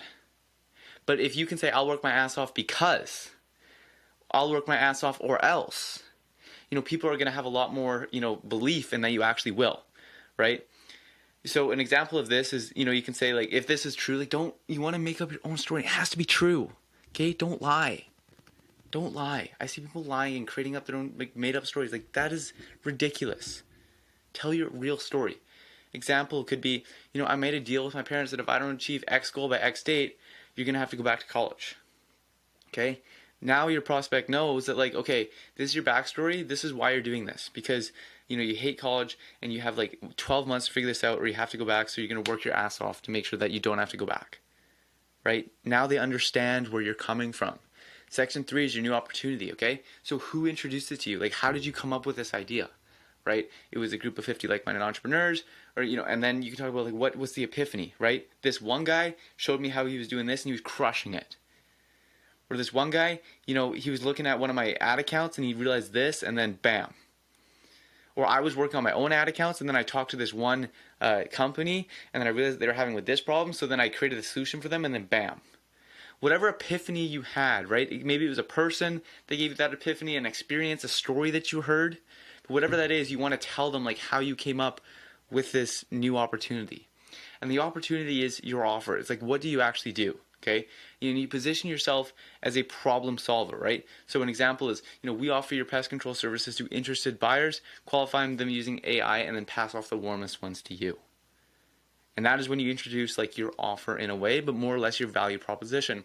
And then section number 4 is your frameworks, okay? So this is when you can begin to talk about, you know, and sell them the vacation, not the plane ride, right? That's a very common thing that we've all heard, but you didn't buy a plane ticket to go and wait at the airport, go through security, sit on the plane with your legs cramped up and all that kind of stuff. No, you want the plane ticket to go on vacation, right? And when a plane airline company is marketing, they're not talking about how you're going to sit there cramped up eating airplane food. They're going to talk about the experiences that you're going to have on the vacation, right? And so we want to do this by, you know, instead of selling them like Facebook ads, telling them that like buyers are going to come to them, right? And creating that, like, you know, selling the end result, right? When I was in the fitness industry, I didn't sell fitness. I sold the ability to be able to go to the park and play baseball with your kids again. Okay? And the last thing is the closing and the qualifying one. So what you can say is, you know, an example of this is my group of guys only work with ad spends upwards of $1,500, but we can do a test run with $500 just to double check that this works for your business. Right? You can price anchor with that, or and then you can lower, like, show your real price. Now, obviously, you only want to do that if you're being authentic. Otherwise, you can just say, you know, it's going to be really expensive. It's going to be like $500, and they'll kind of laugh because they'll be like, "Oh, $500 isn't expensive. You know, you're just you're new in business. Don't worry." But when you say it's going to be really expensive, it braces them. Oh no, it's going to be $500. Oh, fuck! I thought you were going to say like $5,000, right? This guy just hasn't been in business. He's still learning about money, right? Which is fine, because that's the card that we're playing, okay? Now, section 5 is the onboarding. That's when you want to schedule your onboarding call, and you want to create a calendar event and add them while they're on the call. Confirm they have received it, and 100% will be there to get started. And once you've reached this point, congratulations, you just closed your first redraw client. Now, I'm going to show you guys a mock call so you guys can see what this looks like in actual action. Checking I've got the right number here. Is this Luca Venetian Plastering? Yeah, Luca Venetian Plastering, yeah. Brilliant. My name's Matthew. I messaged you on Instagram. It was yesterday. Yeah. Awesome. I've got a spare. Right? I'm not too bad. How are you? Not bad, mate. Awesome. Not bad at all. Sorry, just eating my soup. Oh no! I've got a spare 5 minutes to chat right now. Is it a good time, or do you want me to give you a phone back? Yeah, all good, mate. All good. Brilliant. So I mean, as I mentioned in the message I sent you, I'm just giving you this call just to see if there's any potential we'd actually be a good fit. As I said, I'm looking to provide you basically with a marketing campaign set up, so you can just generate some more customers to work with. I do have a few quick questions for you, and then if it sounds like we'd actually be able to help you out, we can set aside another time to go in a little bit more detail. Does that sound all right? Yeah, sounds good, mate, yeah. Awesome, man. So in terms, I understand it's quite hard to put a specific number on it, but in terms of clients on a monthly basis, how many customers are you working with at the moment? On a monthly basis? On a monthly basis, yeah. Or you could even give me weekly. How many customers do you think maybe you're working with on a monthly basis yourself? I would say between 8 and 10. 8 and 10 on a monthly? Okay. Yeah. And the services that you're providing, is it purely plastering? So I'm a Venetian plastering we do. Yeah. So it's Venetian plastering mold designs. I've got another business, also Mark Stock Plastering. Right, okay. Which is just normal traditional plastering. And I've also got a media wall company where we build the media walls as well. So I've got 3 different companies, Yeah, well, I'm glad you said about the media wall, because I work with a lot of Venetian companies who only do Venetian, and especially being able to sort of build that media wall as well as the actual Venetian wall is always helpful. So that's brilliant. Awesome. In terms of, so what would work best in terms of actually marketing your services would be to specifically focus on the Venetian walls. They do a lot better. They're very visual for customers, and also because they're more expensive, it's more beneficial for you, etc. So in terms of your average order value for a Venetian wall, I understand it's hard, but if you could sort of ballpark the range that you usually charge. I would say, so we charge £100 a square metre, but the range is usually, I would say about £1,200 about minimum. Okay. Yeah. So a minimum charge is £500. So I always find that the jobs that we get are always between, I would say, 1,200 and 1,500 for your average walls, you know. Yeah, obviously it depends on materials and color and all that jazz. Okay, that makes sense. That's reasonably similar throughout, to be honest. In terms of your profit margins as well, have you got sort of a ballpark margin that you set in? Yeah. Do you need a percentage on that? Yeah, it'll be a percentage ideally. Yeah. Profit margins, I would say probably 50% profit. 50%? Yeah. Brilliant. Yeah. Awesome. And then, lastly, I assume you're always looking for more work. I assume you have a capacity for more work at the moment. Definitely. Yeah. Yeah, for sure. Awesome. So in terms of your actual team as well, how many, is it just yourself or do you have subcontractors that come in? Aye, there's 4 of us. There's myself, my wife, and I've got 2 boys that work for me as well. Right, okay. So there's a team of us, 4 of us. Brilliant. So you're doing... My wife does the Venetian plaster and wall design as well, which is quite uncommon for women to do it. So it's a good combination because she's quite good at art and stuff. So yeah, that's brilliant. That's the first time I've actually heard that. But that sounds good. Having 4 people is good as well because it means that obviously you'll be able to deal with more work coming in as well. It wouldn't be a problem. Awesome. So if we think in an ideal world, in 6 months' time, what would you be hoping to be doing in terms of work? Yeah, so in 6 months' time, obviously, I would like to get probably a bigger range of clients, so maybe go more like into restaurants, commercial side of things. Right. Okay. Also, more inquiries per week. Right now, we're only doing like maybe 1 to 2 jobs a week. Yeah. I would like to get that to maybe 3 jobs a week, you know, so. Yeah, definitely. So you're just basically increasing it gradually and then hopefully on the back of referrals and more people, it'll sort of build up over time. Yeah, definitely. Yeah, awesome. Brilliant. We've done a few celebrities and stuff like that, but that's getting in the door with some celebrities would be amazing. Here's the game plan. Facebook profile and stuff as well. Yeah, I mean, that'd help build your brand in general. We've done Gads, I don't know if you noticed on the page, we've done Gads from Geordie Shore. I did see that. I did. That's brilliant. That always helps sort of build the brand as well by being able to post that you've done it for someone reasonably famous anyway. Awesome. Well, that's all the questions I have for you right now. Let me give you just a background to myself, really, just to sort of introduce myself. So, my name is Matthew. I've been in the marketing world for a few years now. I've been running a marketing agency for over a year or so. We're coming up on over a year. What we used to do was target all industries, so gyms, beauty, everyone basically. And to be completely honest with you, it got very complicated. It didn't really work out. So what we decided to do at the very back end of last year is actually pick an industry that we know we can deliver results, but also I actually genuinely have an interest in home improvement. I think the people are the easiest people to work with across all industries. So that also helps. So yeah, I mean, in terms of how I can help your business, what I'll be able to do for you is give you a full marketing plan setup for through Facebook, where you'd be able to generate more work essentially to get a constant stream of work. And I think because you have the capacity for extra work and you're looking for it, it's probably quite good timing right now as well. If that sounds all good to you, what I think, or what I usually do, is set up a follow-up call where we can sort of be face-to-face. Have you ever used Zoom before? fucking real. I have done, yeah. We've used Zoom before, Chelsea. Zoom call. Yeah. Yeah. Brilliant. So what I'd like to do is have the calls over Zoom. Just means we're face to face, and it means I can share my screen as well, run you through everything. So would you be free? Let me just check my calendar here. Would you be free on Friday this week? I understand the evenings are probably going to be a little bit more suitable for you. See, if I'm being honest, during the day would probably be more suitable for us on a Friday because we have 2 kids. Right, okay. It's mayhem. I can hear them cutting about in the background.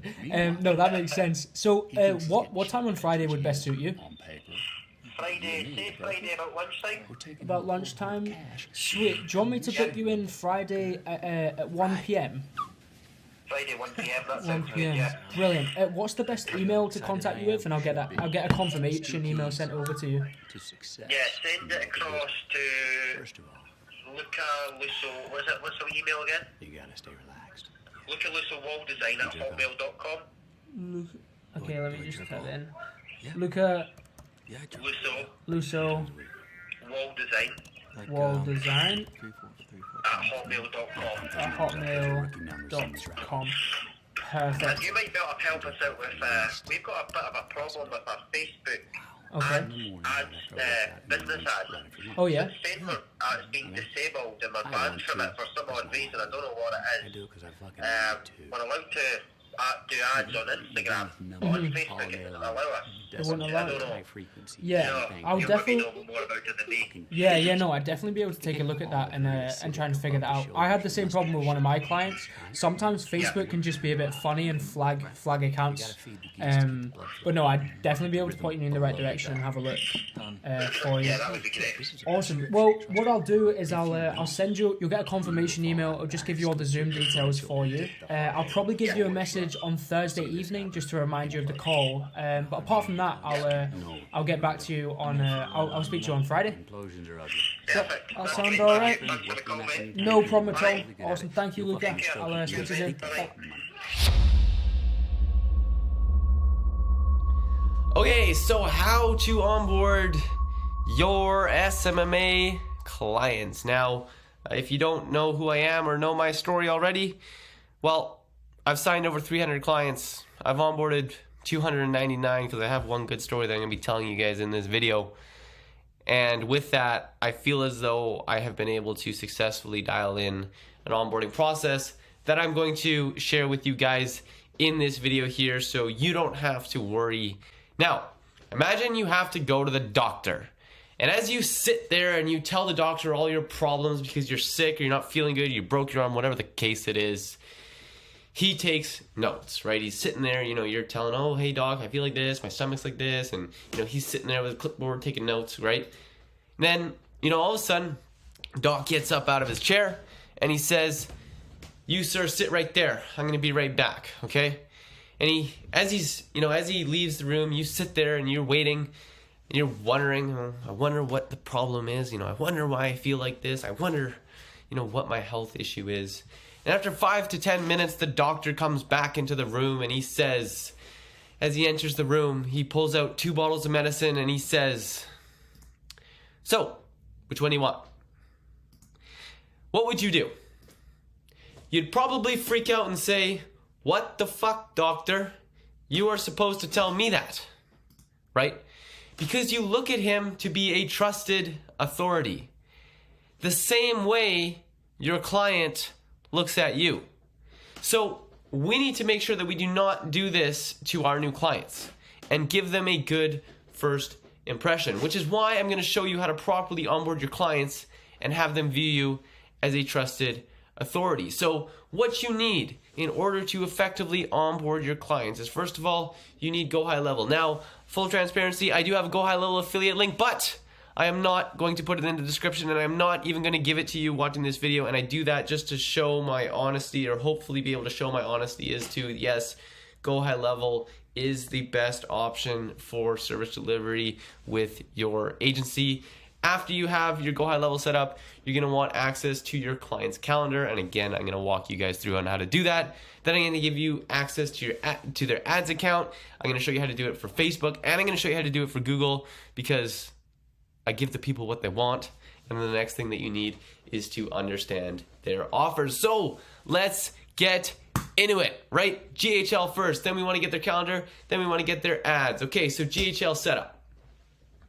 Okay, so go high level. So first thing you're gonna do is you're gonna come into go high level. You're not gonna use my affiliate link because I'm not gonna give it to you. And then once you are in to your go high level, if you haven't already, you set up an account. Then you simply come over to sub accounts. You click add sub account, and you can do this on the call. Then if you have a snapshot ready, you can import one of these snapshots, or if you do not have a snapshot, you can simply select blank snapshot, which if you're just starting out, it's probably the easiest thing to do. Select and continue. That is going to take you to this next page. Now, once you're on this next page, all you want to do is simply hit add account manually, and then you just have to input your client's information. So you simply put their first name, their last name, their email address, their business name, street address, city, country, state, province, region, zip, postal code, phone number, website, and their time zone. And then once you click save, their Go High Level sub account has been created. So what you can see here is a bunch of different sub accounts. These are all different clients, right? These are all people that I work with and the different clients that they have. Each individual client has their own sub accounts, and I can hop into there and see the different people that are involved with this client's company. So we are simply just creating a sub account for them. Now, once we have created their sub accounts, so that is all you need to do.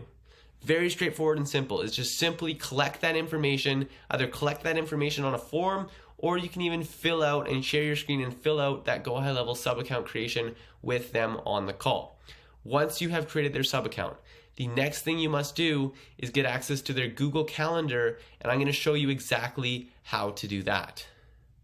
Okay, so the first thing that you need to do in order to get access to your client's Google Calendar is have them go onto their own Google Calendar, okay? And you're gonna wanna create a Loom or walk them through this on the onboarding call. So definitely take notes as to how this process works, and I would recommend you trying it out for yourself before you hop on your onboarding call, okay? So let's say, for example, I wanted to give somebody access to the RSC Agency Accelerator calls, right? Let's say this was my main calendar. So what I would do is I would come over to my calendar, right? Depending on who your client is, they're gonna have their own calendar here, and you're gonna simply click the three dots, okay? Once you click the three dots, you're gonna head over to settings and sharing, okay? Once they're in settings and sharing, they're gonna scroll down and they're gonna do share with specific people or groups. You're gonna click add people or groups, and then they're gonna put, your email right here. So whatever your email is, they're gonna put your email right here, then they're gonna click send. Now once this gets sent, it's gonna say see only free/busy. Most of the time it's only gonna give you these two options. However, if we want to be able to add calls to their calendar through Go High Level, we need to make changes in managed sharing. So in rare cases, it's gonna give your client the opportunity to simply select make changes and manage sharing right off the bat. Now, if it doesn't, here's what we need to do. Okay, so your client needs to log in to Google Workspace. Okay, and once your client has logged into Google Workspace, they're going to see a dashboard similar to this. Then they want to come over to here, select apps, select Google Workspace again, and head over to the calendar section. Once they're in the calendar section, you're going to want to come over to external sharing options for primary calendars. They're going to click on this. And then once they're in here, they're going to click the pencil icon again on external sharing options for primary calendars. And they're going to want to make sure that this one is selected, right? When you first do this, your client is probably only going to see this one. But we want to make sure that they have access to this one here so they can see, and you can actually add calls to their calendar through Go High Level. And once they have done that, you can come back over into here. Now this isn't my primary calendar, so that's why it's not showing up here. But if I come over to here, I can do, make changes in managed sharing, and I can give that option to people that I've added to this calendar. And so once they give you that access, you're going to get an email that basically allows you to add this to your calendar. Now I actually just got an email because I just upgraded my access. So logging into my Gmail account or my old Gmail account, this is kind of going to be the email that you're going to see. And then you're simply just going to want to click add this calendar, and then it will add it to your calendar. It's probably going to give me an error message right now because I'm already logged into this account. So now that we have access to their Google Calendar, and to make sure that we have access, it should show up right here. We want to go back into Go High Level. We want to go over to calendars. We want to go over to calendar settings. And we want to select create calendar. We want to do unassigned booking. And then we want to begin to set up our calendar. So we can do appointments or meetings, or, this doesn't really matter too much. The description, widget type, you can leave this. Appointment title, you can leave that. Meeting location, so if it's going to be a Zoom link, or if it's going to be a Google Meet link, or the meetings are in person, you want to put that there. Select a link calendar. So now you want to make sure that you're logged in through integrations with your own Google login, or whichever Google login was given access to your client's calendar. So if you want to create one, central Google account where all your clients get access to, that is fine as well. But as you want to log in on Google on integrations with your calendar or with your proper Google account, and then you're going to come here, Google, select Google Calendar, and then you're going to be able to select which one your client is. So if this was my client, for example, I would select this one. Now I don't have proper permissions, so it won't, it'll give me this error message, but in your case it will not.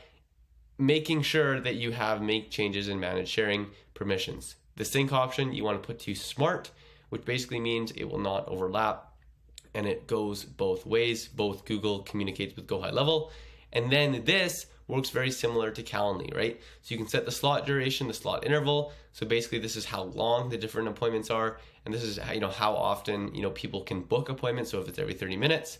Buffer duration, so if you want to put a time before and after appointments, maybe your client needs to clean their room, or they need to prepare for meetings before or after, then you can add a buffer duration. Minimum scheduling notice is how far in advance or how close to the appointments can they book calls or meetings with your client. And date range is how far out can they book. Your office hours, so these are basically the times that you are available. Now, because you select on a smart integration, what Go High Level is going to do is it's going to search for your calendar, and it's automatically going to block out the times that your client already has filled on your calendar. So for example, if I was going onto this calendar, right, and I had a schedule, I had something go from like 1:30 to 3:45 p.m. When I go to book something on the Go High Level, 1:30 to 3:45 p.m. would be blocked out. And that is why you want to do the smart integration to make sure that they're communicating with each other. The next page is the confirmation page. This is pretty much simple. If you want to redirect them to a website, you're more than welcome to, but other than that, after you hit complete, there you go. You have just integrated Go High Level with your client's calendar, and now you just want to make sure that when you're setting up your automations, you're using this calendar for all of the information. So now that we have access to their Go High Level and we have access to their calendar, we want to get access to their Facebook ads, okay, or Google ads. Now I'm first going to go through the process of getting access to their Facebook ads, and then I'm going to show you the process of getting access to their Google ads, okay? So we want to come over to our ads manager, right, our regular one. We can sign into our account here. And now, in order to get access to our client's Facebook account and be able to run ads for them on their behalf, we need to gain control of two separate things. Number one, we need to gain control of their Facebook page, and then we need to gain control of their Facebook ad account, okay? And I'm gonna walk you guys through the process in order to accomplish both of those things. So the first thing you're gonna wanna do is, once you're in your own ad account, select the All Tools and head over to Business Settings, okay? Once you're into Business Settings, you're going to want to, log into whatever account you have. Sometimes it'll just redirect you straight to there. And then you will get to a page similar to this. Once you're in here, you want to come over to Pages. And then you're going to want to simply select Add Page, Add a Page. And then you can simply type in, your client's Facebook page, whatever it is, and select that, and then you're going to want to select Add Page. Now, once you select Add Page, your client is simply going to go onto Facebook, go into their Facebook settings, visit the Page Roles section, and then accept the invite that you have just requested to gain access to their page. Now, once you have given access to their page, you want to make sure that on your own business manager, you add people and you add yourself to be able to actually access and to be able to control the page, okay? Now, once you have access to their Facebook page, the next thing you need is access to their Facebook ad account. And how you do that is you get them to log into their own Facebook Ads Manager and come over to their own business settings. And basically what they're gonna ask you to do is up here, you can see your Facebook ad account ID. And they simply want to copy this, and then you want them to send that to you. So you can walk them through how to sign into Facebook Ads Manager, click the 3 lines, come over to business settings, hop down into ad accounts, and then copy their ad account ID to their clipboard and send it to you. Once you have their ad account ID, you want to come to the ad account section, click add an ad account, and then paste their ad account ID in here. Then you simply click add an ad account, and then if they scroll down on the left side, you will see something called requests, where then they can simply, accept your request, and then you will now see their ad account here, where you can open it up in Ads Manager and begin to run ads for them on their behalf. So that is how you get access to their Facebook page. Now we will go into Google Ads. Okay, so in order to get access to their Google Ads, it is very simple. You just need your client to simply log into their own Google Ads account, head over to Tools and Settings, head over to Setup, Access and Security, and then simply come over and hit this plus, enter your email address, and then basically give you admin access, send invitation. The invitation will go to your email address, and then you'll be able to log in and run ads for your client using Google. Okay, so now that we have full access to their Go High level and all of the ad accounts that they are running, the last thing that we need to do is we need to run them through an offer consultation. And basically what an offer consultation is us being the doctor in the situation and getting a full diagnosis of what they are currently doing in order to attract new people into their business. And we want to ask them questions such as, what offers do you sell the most? What are your current offers? Right? What are your low ticket offers? What are your high ticket offers? And what offers are the best ones for you to sell? And given on this information, we want to take this in that we can take back to our drawing board and create our mousetrap offers and create our ads that we can then go and market to the world, right? And we definitely want to have and maintain that doctor-like frame. We want to simply be taking notes on what they're saying. We're not going to be asking them, what do you want us to do, right? We definitely don't want to go into the conversation like, okay, so what should we do, right? You have been hired as the expert. You have been hired as the authority. And even though if you don't feel like an expert and feel like an authority, here's why you are. Because you know something that they don't, right? You might not know how to run a business in their industry, but you know how to do something they don't, which is set up and run ads, okay? And that is enough to make you a trusted authority and a trusted expert in your prospect's mind, right? You don't need to know how to do everything. You just need to know how to do one thing that they don't know how to do in order to be an expert, and that is why you are fully qualified to be doing exactly what you were doing. Now, to wrap up this video, I have a couple very important tips for you to do in order to make this effective and give your prospect or give your client confidence that you will get results. Because if they have confidence in you, they're not going to be nitpicking and looking for every mistake that you are making. They're going to give you the reins and they're going to trust you, which is ultimately going to lead to a better customer experience that you have. So the first thing is done for you is so much more powerful than done with you, okay? Do not tell your clients to add them to your calendar, right? Get them to hop on a Zoom, share their screen, and walk them through it step by step.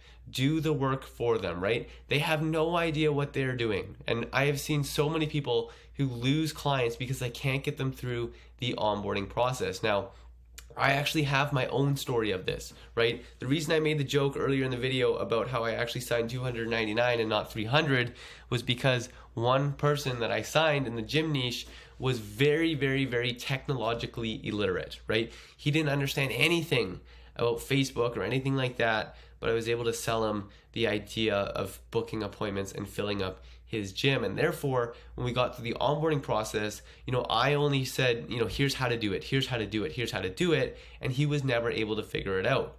And then all of a sudden, after 2 months of going back and forth and trying to keep continuing to tell him how to do it, he all of a sudden sent me an angry text message and fired me.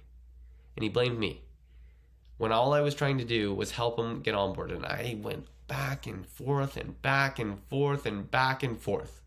But because he couldn't figure out how to realistically log into he couldn't figure out his Facebook password, which was the problem, right? And he couldn't figure that out, but he blamed me, right?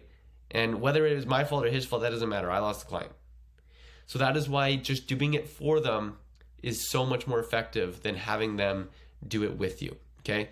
And the next thing is speed over everything, right? One of the more valuable things that you can get your clients and to set a good reputation right off the bat is to deliver them a quick win, right? If they sign the contract and pay the invoice and within 3 days their calendar's full, they're going to be happy with you for a very long time, right? But if they sign the contract and pay the invoice and it takes you 2 weeks to start running the ads, they're going to be not so sure about what you have going on, okay? So that is why speed is one of the more powerful things that you can use in order to, genuinely, make your clients feel confident that you are going to be able to provide them the result that you just sold them on. So with that, that is everything that you need in order to onboard your first or 300th SMMA client. Okay, here's a Facebook Ads Manager 101. The point of this video is not to, show you guys how to write insane hooks or, create creatives that convert or, even anything in regards to that. I wanted to just make a quick video. This may not be applicable to all of you guys. So, if you're coming into this program with a little bit more experience, feel free to skip this video. But for those that are brand new to the world of Facebook ads or anything like that, I'm going to make this video to break down the basics of how to set up a Facebook ad campaign, only focusing on the things that you are going to need in order to get results for your clients. Sometimes we've taken courses such as, perhaps things we see online, or perhaps even Facebook's blueprint course, and they stuff it with information, and a lot of which is unnecessary in order to get our client results. So I wanted to create as straightforward of a guide for you guys so you can only focus on what matters, and we can continue how we follow the 80-20 rule. So getting into it, first I'm going to go over a quick breakdown of how a Facebook ads campaign works and the 3 different types of sections within your Facebook ads manager. So the first thing is your campaign. Now your campaign is really what you're asking yourself is, what are we trying to do? Generate leads, brand awareness, clicks to the website. That is like the overarching strategy of your ads. And then from the campaign level, we have multiple different ad sets. And within each different ad set, we are asking ourselves who we are targeting, okay? So we might have this campaign of generating leads, but then we have one ad set that targets women and one ad set that targets men, right? And then below the ad sets, we have our ads. So basically this question that we're asking is, how are we going to make it happen? So the reason why it's set up the way it is because, we might have this campaign of generating leads, right? And that's our overall goal, which is great. But when we go to, how are we going to generate leads? Well, we want to generate leads, woman leads, female leads, and male leads. But, obviously, how a male reacts to an ad isn't going to be the same way as how a female reacts to the ad. So we'd want to create different ads to target the different audiences. Maybe it's male, female, maybe it's teenagers versus adults. Whatever the different demographic are, that is going to be dependent on your niche, your offer, and everything that you're doing. But the point is what this allows us to do is to create one campaign to try and generate leads, but then have ad sets maybe perhaps targeting 20 to 40-year-old woman, and then we can create 3 ads that appeal to a 20 to 40-year-old woman. And then on the other hand, we could do the same ad set except targeting 20 to 40-year-old men, and then create 3 ads, that appeal to 20 to 40-year-old men. So getting into what it actually looks like, I'm just going to go through one of my old client accounts here. So basically, at the campaign level, you can see campaign ad sets and ads. At the campaign level, we set it up for lead generation. So basically, what that looks like is you come in here, as you click, it'll ask you like, what is your objective? You will click leads. And so we click lead generation there. You always want to leave, all this advantage campaign budget, A/B testing, don't touch any of that. Maybe, later down in the road, we can look at perhaps, using some of these methods because they are extremely effective, but they are not necessary to get started. So then at the ad set, we are targeting the gym plus a 2-mile radius. We were only targeting women. We were targeting 30 to 50-year-olds, and they had an interest in fitness. So you can see here what that looks like. We're spending $20 a day. And you can see, so it was their gym plus 4 miles, that's a little mistake, 30 to 60 years old. We targeted people, so you can click edit. You can add people, you can target people in here.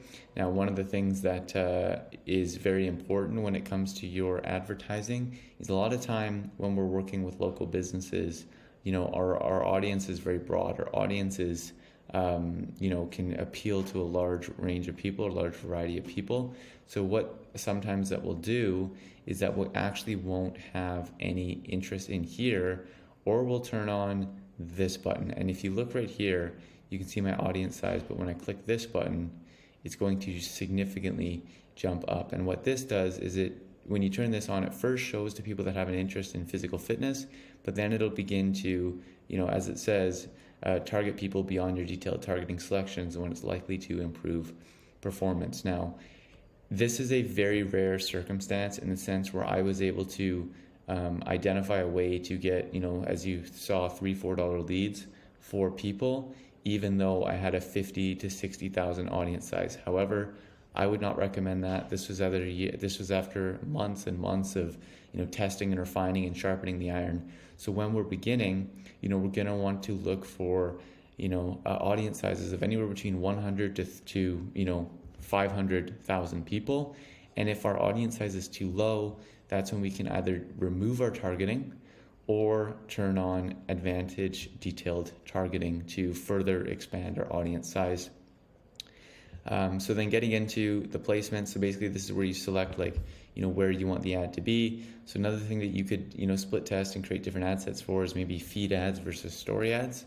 And in this case, we are just running these on Facebook, but typically what you're going to be doing is you're going to have it on Facebook and on Instagram, and then you're going to go here, feeds, Instagram feed, and sometimes Facebook Marketplace too. I've had some real big success in some particular niches running Facebook Marketplace ads. But again, that is something you always test and only make those decisions based on data.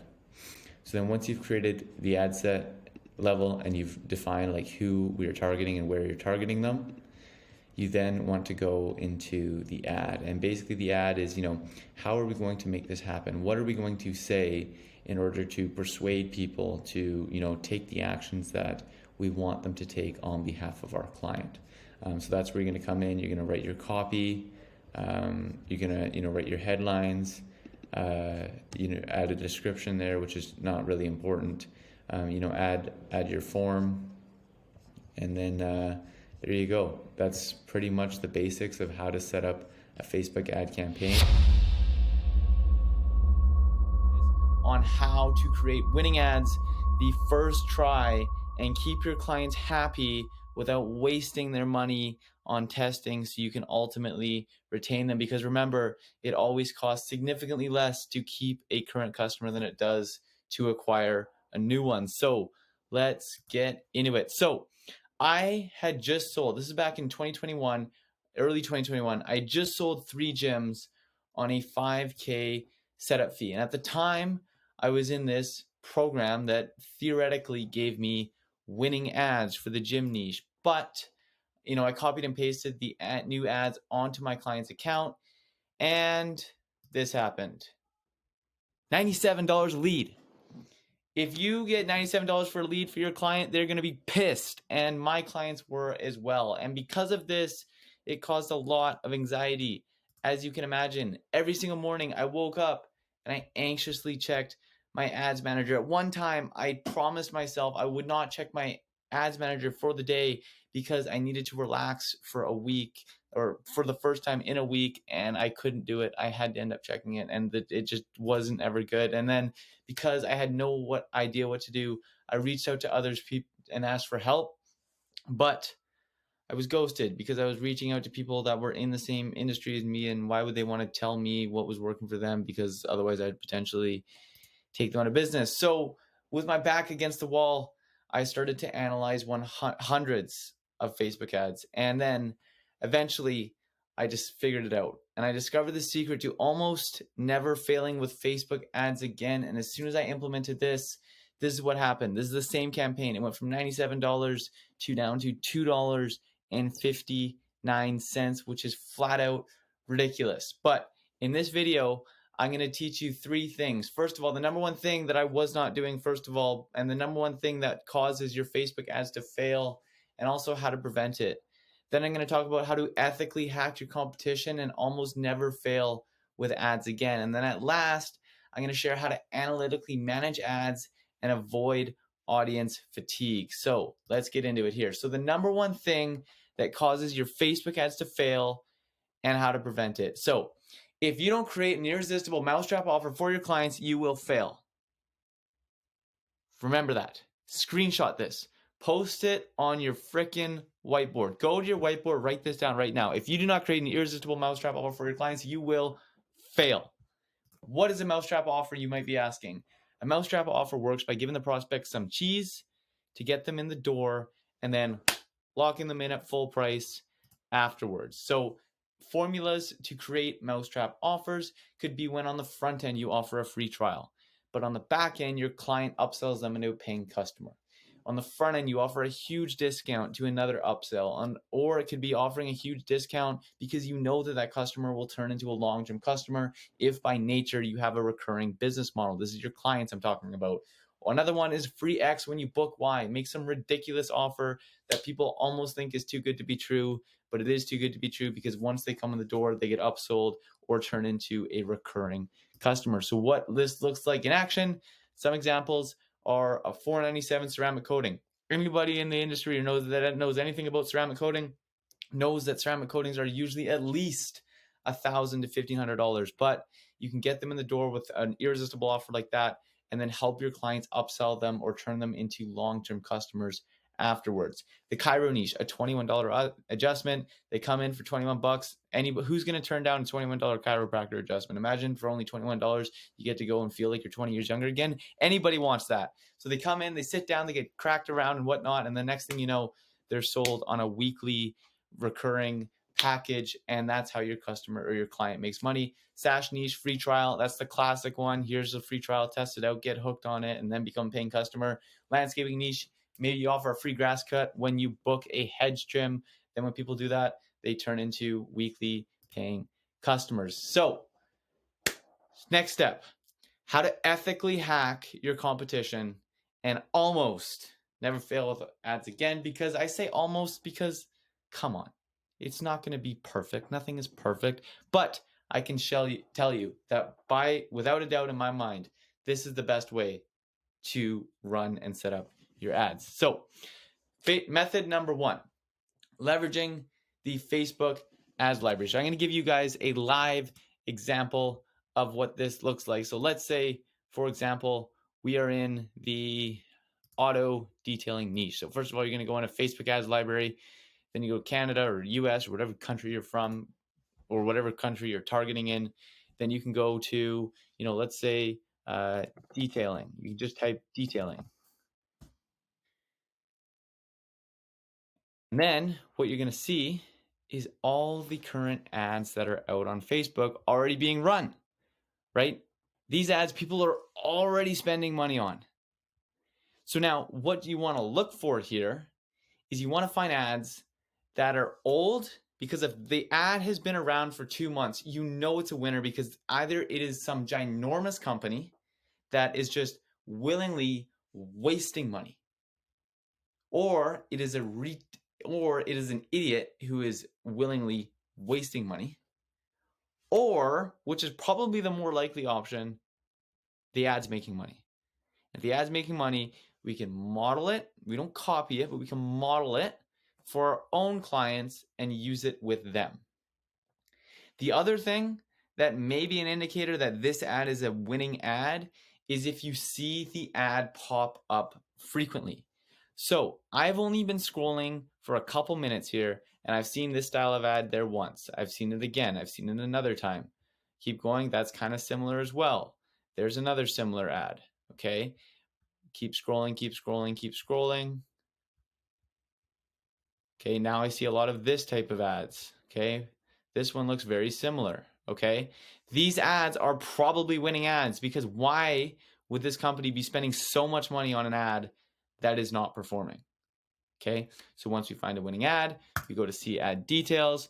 We can model this. We don't copy it. We can also, sometimes you'll come here and you'll see there's like see ad details. You can click the 3 dots and more information will come up, and then you can fully funnel hack the entire ad. So getting back into the service delivery masterclass, that is method 1 with the Facebook ad library. So the criteria in order is the longer the ad has been running, the better the ad is, or the more likely it is to be a winning ad, because if the ad has been running for 2 months, it's probably not losing money, because why would somebody do that?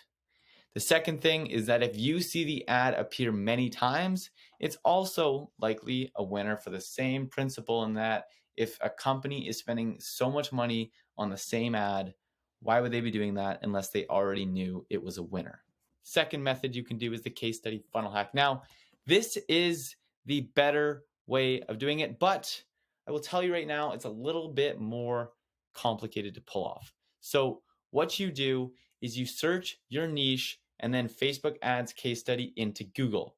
What will come up is case studies from successful agencies in your niche. What you want to do is you want to read the case studies / testimonials for this and note the client's name. Once you've done that, you want to head to Facebook and search for their client. Visit the client's Facebook ads library and then model this for your own client. Now, I will warn you right now, this takes time. This, you might be spending 2, 3, 4 hours just to find a client, because a lot of agencies will safeguard the work that they do for their clients. And so that is why this one takes time. But to make things easier for you guys, I'm just going to pull up a client that Tony Lee and I work with. And so basically you say you search, auto detailing niche, and you came across our agency, and then you found our testimonial that we have. Then you would come on and search up our client's name. You would go to the Facebook ads library, go to ads library, and you could see their ads right here. And you could see that an agency that you know is successful, people that you know are successful are running these ads. So they're probably going to work as well.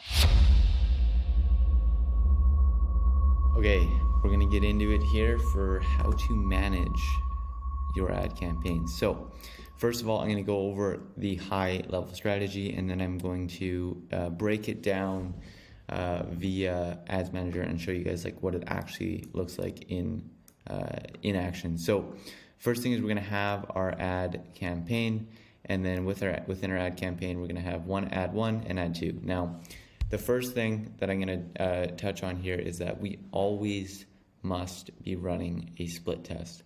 And what a split test is when we're splitting our budget amongst 2 different ads. And the reason why we always must run a split test is because without that, we're really shooting in the dark, right? You are much better off creating 2 ads, seeing which one is better, and then allocating more resources to the better ad, as opposed to putting all our eggs into one basket. So that is why we always are going to be running a split test, and I'm going to go over how to create a split test and also what to change with your initial split test. So within your ad campaign, you're going to have ad 1 and ad 2, and then you're going to let those ads run for 1 to 3 days.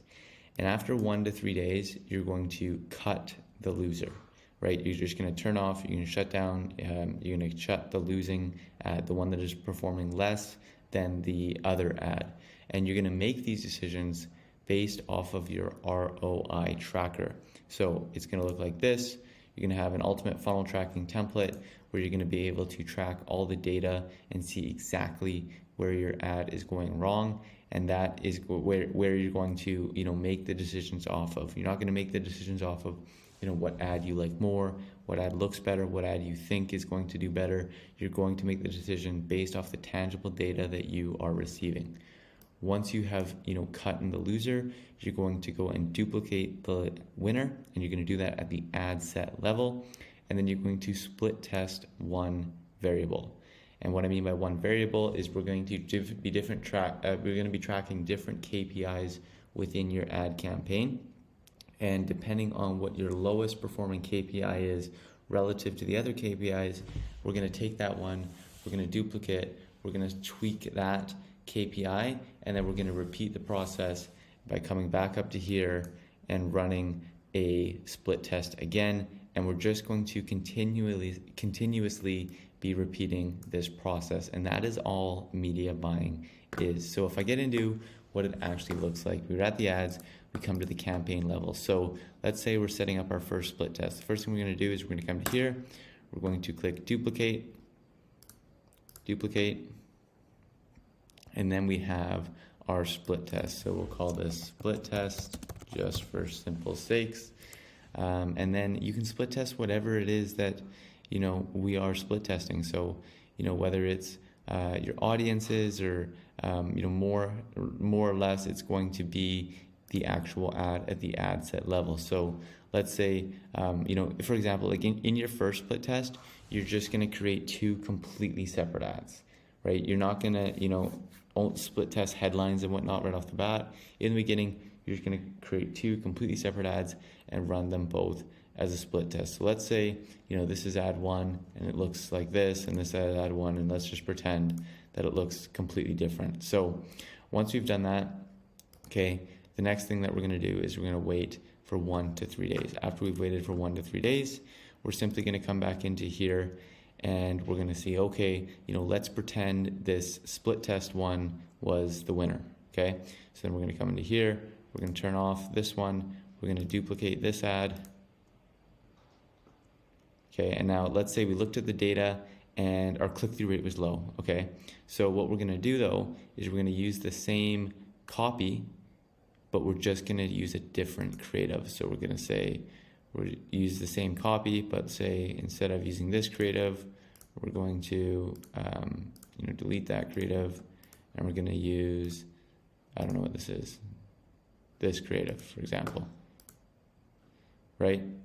And then, now we're going to go back here and we're going to run these ads against each other for a couple days. Once we see that, okay, maybe, this ad's still the winner, but the click-through rate improved over time, but now the form, isn't really converting. Okay, so we're going to come in here, we're going to duplicate this, we're going to go into the ad level, and we're going to create a new form. We're going to try a new form. Okay, and that's, basically the premise of, managing your ads from a very high-level strategy. There isn't, it's not something that, I could really provide you a guide or a step-by-step or a framework or a quote coloring book so you can color into the lines.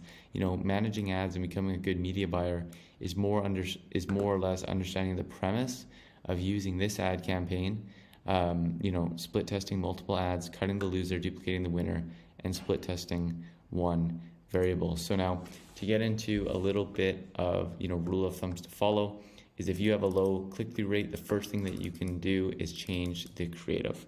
Okay, if your ads are not performing due to a low click-through rate, you can change, the first thing that you want to do is change the creative. Now, if you change the creative and you're still not getting a very good click-through rate, try to write new copy, okay? So the first thing you're gonna wanna change if you have a low click-through rate is the creative, and then you can try changing the copy. Now, if you have a high click-through rate or your click-through rate is on par, but you're still not generating enough leads, then you want to create a new form. That's when you can create a new instant form, with a new headline, a new value proposition for people to fill out that form.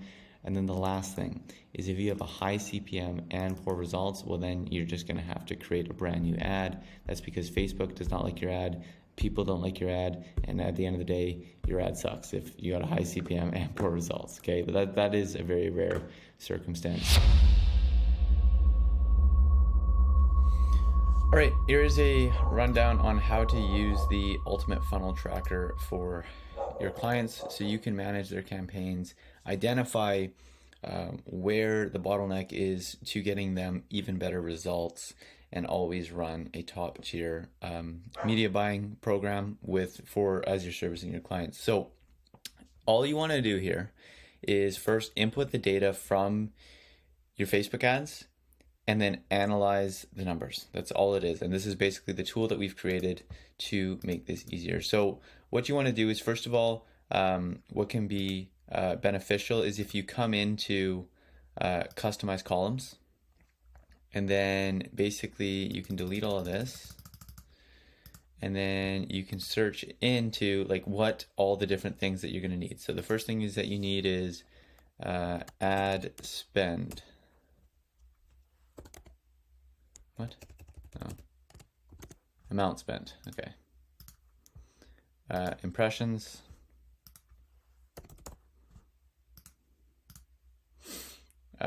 Reach.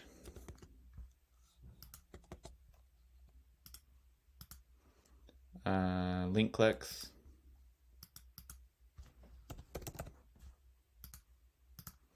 And leads. Total. Now, for tracking our data with this is the only information that we need. Actually, leads. It's not leads, sorry. It's results. Leads is like if you're tracking website leads, which if you are tracking website leads is the one that you want to put there. But if you're doing on Facebook form leads, you want to do results.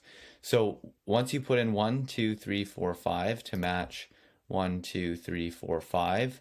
What you're going to want to do is you're going to want to come in here, save as preset, RSC daily tracking.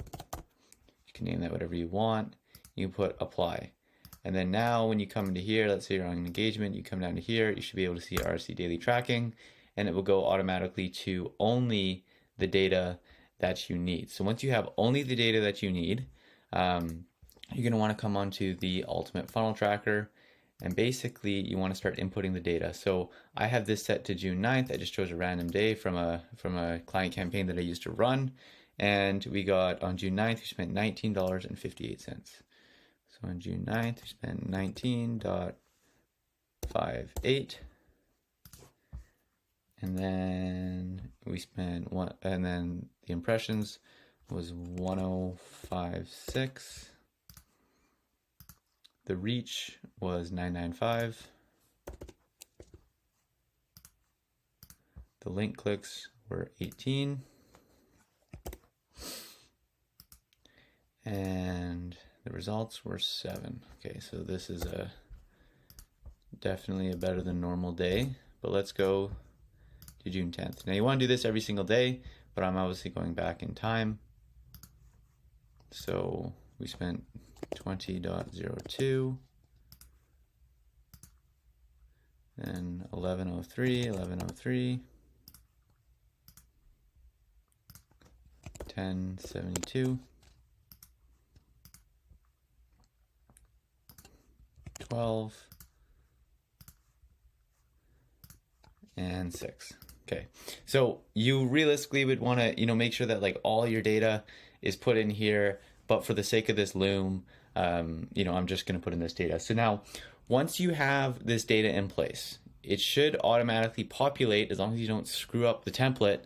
At the bottom here, as you can see, the average and your total for these numbers. So all you want to do now is you want to look at, Facebook ad spend, reach, These aren't very important. The dark blue ones are the ones that you want to manage and tweak if something isn't going right.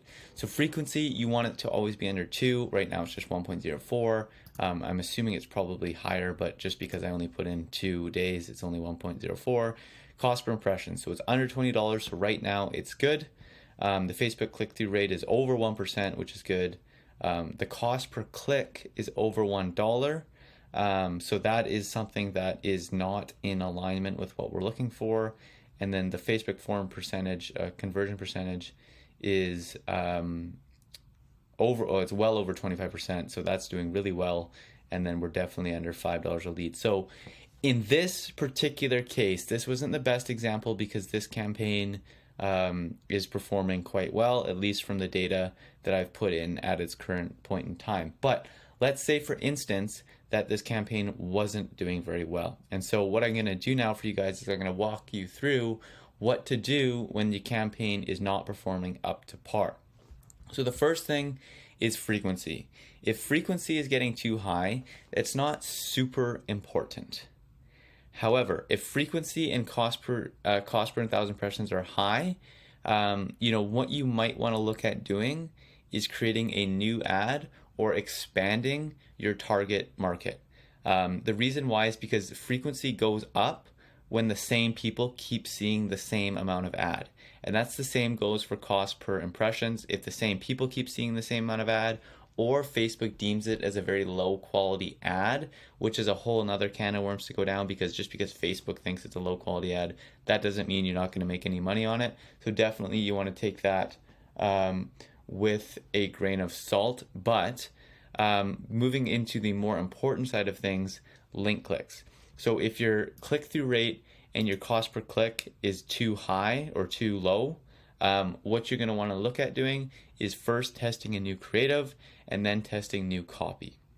Now, if your click-through rate is on point, but you're not getting enough leads, your Facebook cost per lead is too high, well then you can look at and see, like, okay, say this was like a 10% form conversion rate, well then I would know, like, the ad is performing well, I just need to create a new form. So realistically, to make it as simple as possible for you guys, your link clicks and your leads. If you're not getting enough clicks, you need to change your ad. If you are getting enough clicks but not getting enough leads, then you need to change your form. And once you have that, you can look at where the exact bottleneck is. This is the easiest way to identify where the exact bottleneck is within your business, so you can see the exact problem that you need to fix, to make tweaks, and then you can split test it against your current ad to always be improving your client results. So the next steps for you guys to take is, first of all, in the description, the link to access this entire course is going to be there for you, and of course it is completely free. The next thing is that you must take action. A funny story that I actually like to tell people now who are struggling to take action is I actually made my first $10,000 in a month before I knew what an SMMA was. And the reason I was able to get there is because I didn't care about information. I just took action. And that is the biggest thing that's going to differentiate the winners and the losers. Now, in addition to this course, I have a couple more resources that I can use to help you actually implement the systems here. So first of all, we do have a Discord. We got over 1,000 people in it at the recording of this video, and you can network and connect, and occasionally I hop in here. Or if you're like really serious and you want help implementing everything that I just went over in this video, I do have the First Client Challenge, which is free. We do require a deposit to make sure that you are committed, because we limit the amount of people that go into this program, and we also work very closely with these people to help them implement it. But you can see the wins that are getting that come out of this kind of program and whatnot. So with that, links in the description to all three of those things, and I wish you nothing but success with your SMMA journey, and I hope to see you at $5 grand a month.